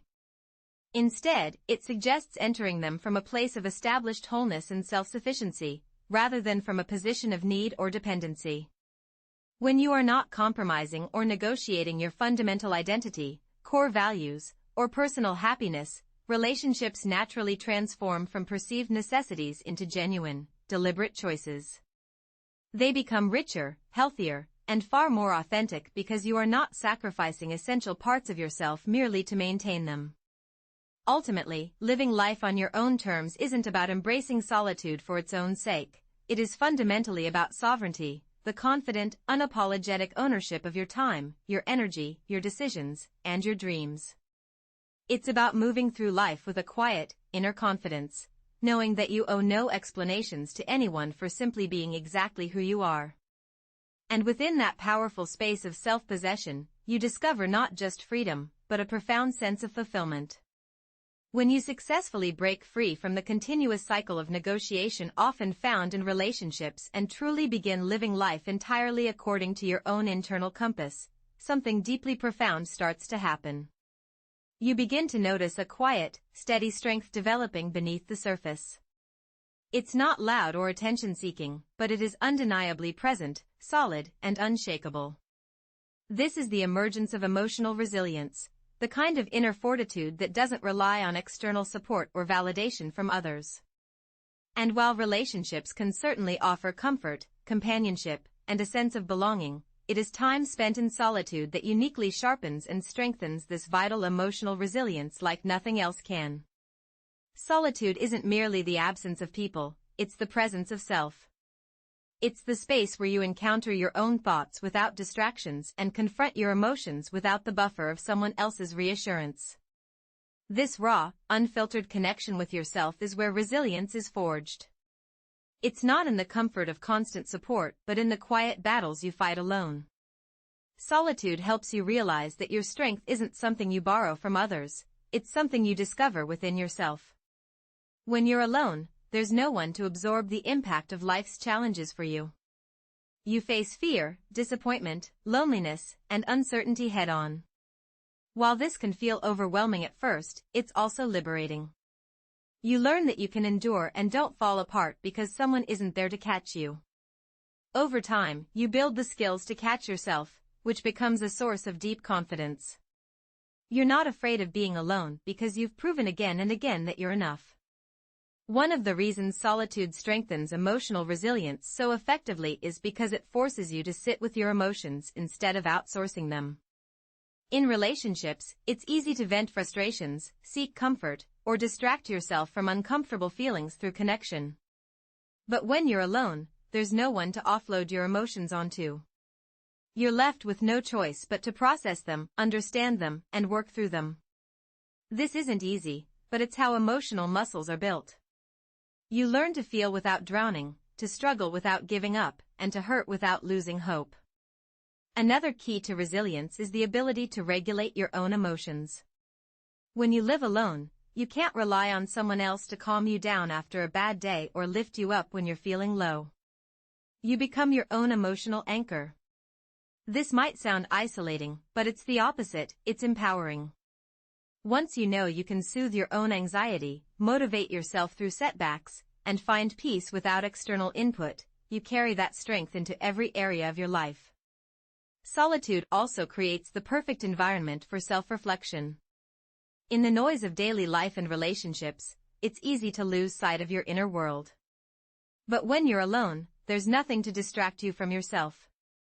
This can be uncomfortable, facing your fears, insecurities, and past mistakes without the distraction of another person. But it's also incredibly healing. Reflection helps you identify patterns, understand triggers, and gain clarity about who you are and what you need. This self-awareness is the foundation of resilience because you can't manage what you don't understand. Living in solitude also teaches you adaptability. Without the safety net of others to lean on, you become more resourceful when problems arise. You're forced to figure things out on your own, develop problem-solving skills, learn to trust your instincts, and become more flexible in how you handle change. This adaptability makes you less afraid of the unknown because you've built a track record of navigating challenges without falling apart. Another powerful lesson from solitude is detachment from external validation. Emotional resilience isn't just about handling negative emotions, it's about maintaining stability regardless of external circumstances. When you're not constantly receiving feedback from others, whether praise or criticism, you learn to define your own worth. Your self-esteem becomes an inside job, unshaken by the highs and lows of other people's opinions. Solitude also fosters emotional independence in relationships. There's often an unconscious reliance on others for emotional support, and while this isn't inherently bad, it can create dependency. When you're alone, you learn to rely on yourself, which strengthens your emotional resilience and independence. When you come to the realization that you can fully experience the entire range of human emotions, such as joy, sadness, fear, and excitement, without relying on someone else to validate or manage those feelings for you, you become emotionally independent. This means you can create a safe space for your own experiences without needing external support. One of the most commonly overlooked elements of emotional resilience is the ability to endure discomfort. Many individuals instinctively shy away from uncomfortable feelings, often seeking distractions or ways to escape. However, true resilience is not about evading pain, it's about confronting it and understanding that you will emerge on the other side. Solitude has a unique way of stripping away distractions, forcing you to confront discomfort directly. While this may initially feel daunting, it is a crucial step in building your tolerance.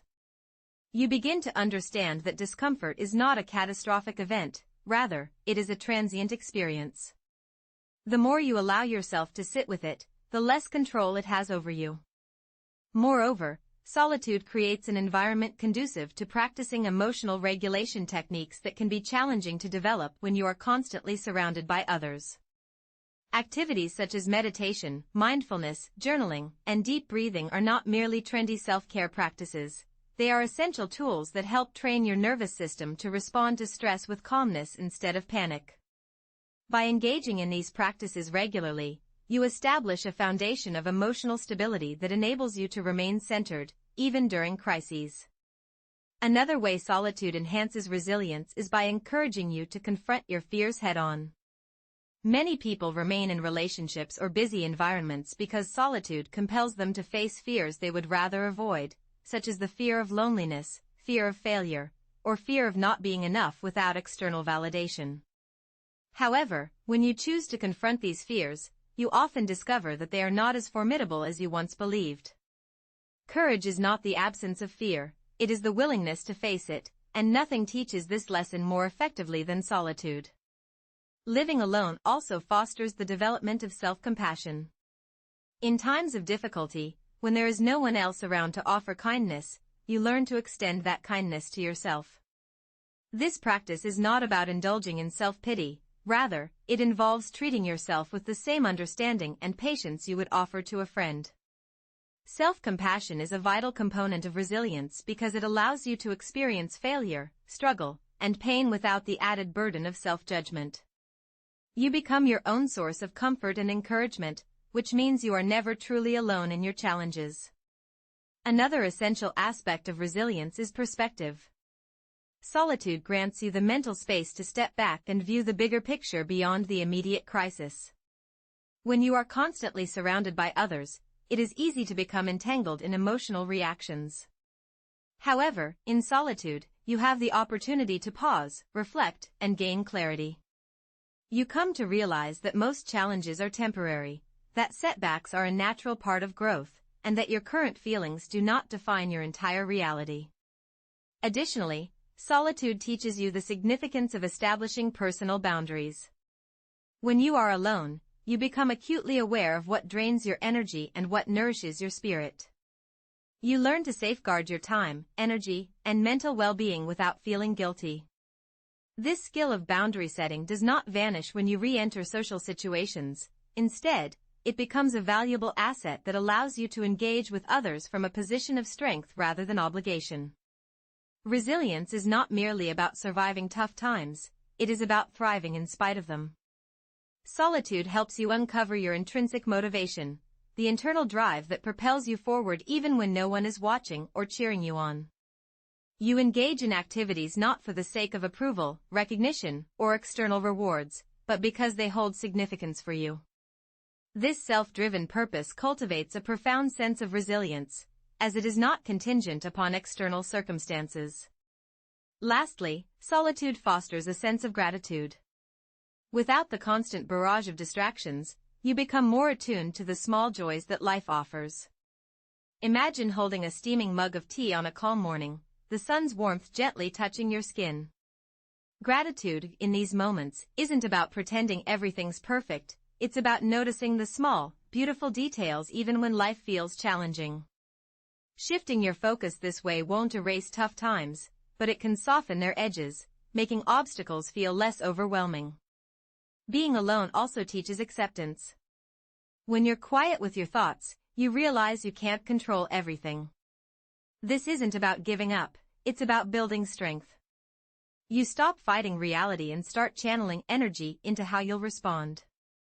Acceptance means seeing the truth clearly, without letting it dictate your happiness. For example, you might still dislike a stressful job, but you can focus on what you can learn from it instead of feeling trapped. Solitude builds resilience further by nurturing self-trust. Facing challenges solo teaches you to rely on your instincts and problem-solving skills. Over time, this creates unshakable confidence. You don't just hope you'll handle hard times, you know you can, because you've done it before. Living alone also teaches the art of letting go. Without distractions from others' expectations or emotional baggage, you release things that no longer help you grow, like old resentments or limiting beliefs. Letting go isn't indifference, it's choosing not to carry unnecessary weight. This emotional freedom makes you more adaptable, like a tree that bends in a storm instead of breaking. Another hidden perk? Solitude lets you redefine failure. Without fear of public judgment, mistakes become private lessons. You're more willing to take risks, try new hobbies, or start a project because failure feels like feedback, not a verdict on your worth. This mindset turns setbacks into stepping stones. Solitude also steadies your emotions. Without constant outside influences, like friends' mood swings or social pressures, you build inner balance. You'll still feel joy, sadness, or anger deeply, but you'll recover faster because you've developed emotional stamina. Think of it like training a muscle. The more you practice staying grounded alone, the stronger you become. One of the deepest lessons solitude offers is realizing you're already whole. This doesn't mean rejecting relationships, it means understanding that your value and happiness come from within. Connections become choices, not needs. You engage with others from a place of fullness, not emptiness. Resilience, then, isn't about being unbreakable, it's about adapting. It's bending under pressure without shattering, feeling pain without drowning in it. While friendships support strength, true resilience is forged in solitude, the quiet hours spent overcoming self-doubt, the private wins no one else sees. Ultimately, solitude isn't a void to endure, it's a space to thrive. It's where you stop shrinking to meet others' expectations and start growing into your true self. Living alone isn't loneliness, it's a superpower. It's the freedom to evolve without apology, to discover that your greatest connection isn't with others, it's with the unshakable version of yourself that emerges when you stand alone. You have the power to establish boundaries where your self-esteem is not open to debate, and your inner peace does not rely on anyone else's approval. This is your personal space, governed by your own rules, and it is a life that you own completely and experience fully. Now, I am eager to hear from you. What is the most significant insight you have gained from spending time in solitude? Perhaps you have been contemplating the idea of embracing solitude but have yet to take that step. Please share your thoughts in the comments below. I would genuinely appreciate your perspective. If this message resonated with you and prompted you to reconsider what it truly means to be alone, please remember to click the subscribe button and activate the notification bell. This way, you won't miss any future content like this. Your journey toward self-mastery is just beginning.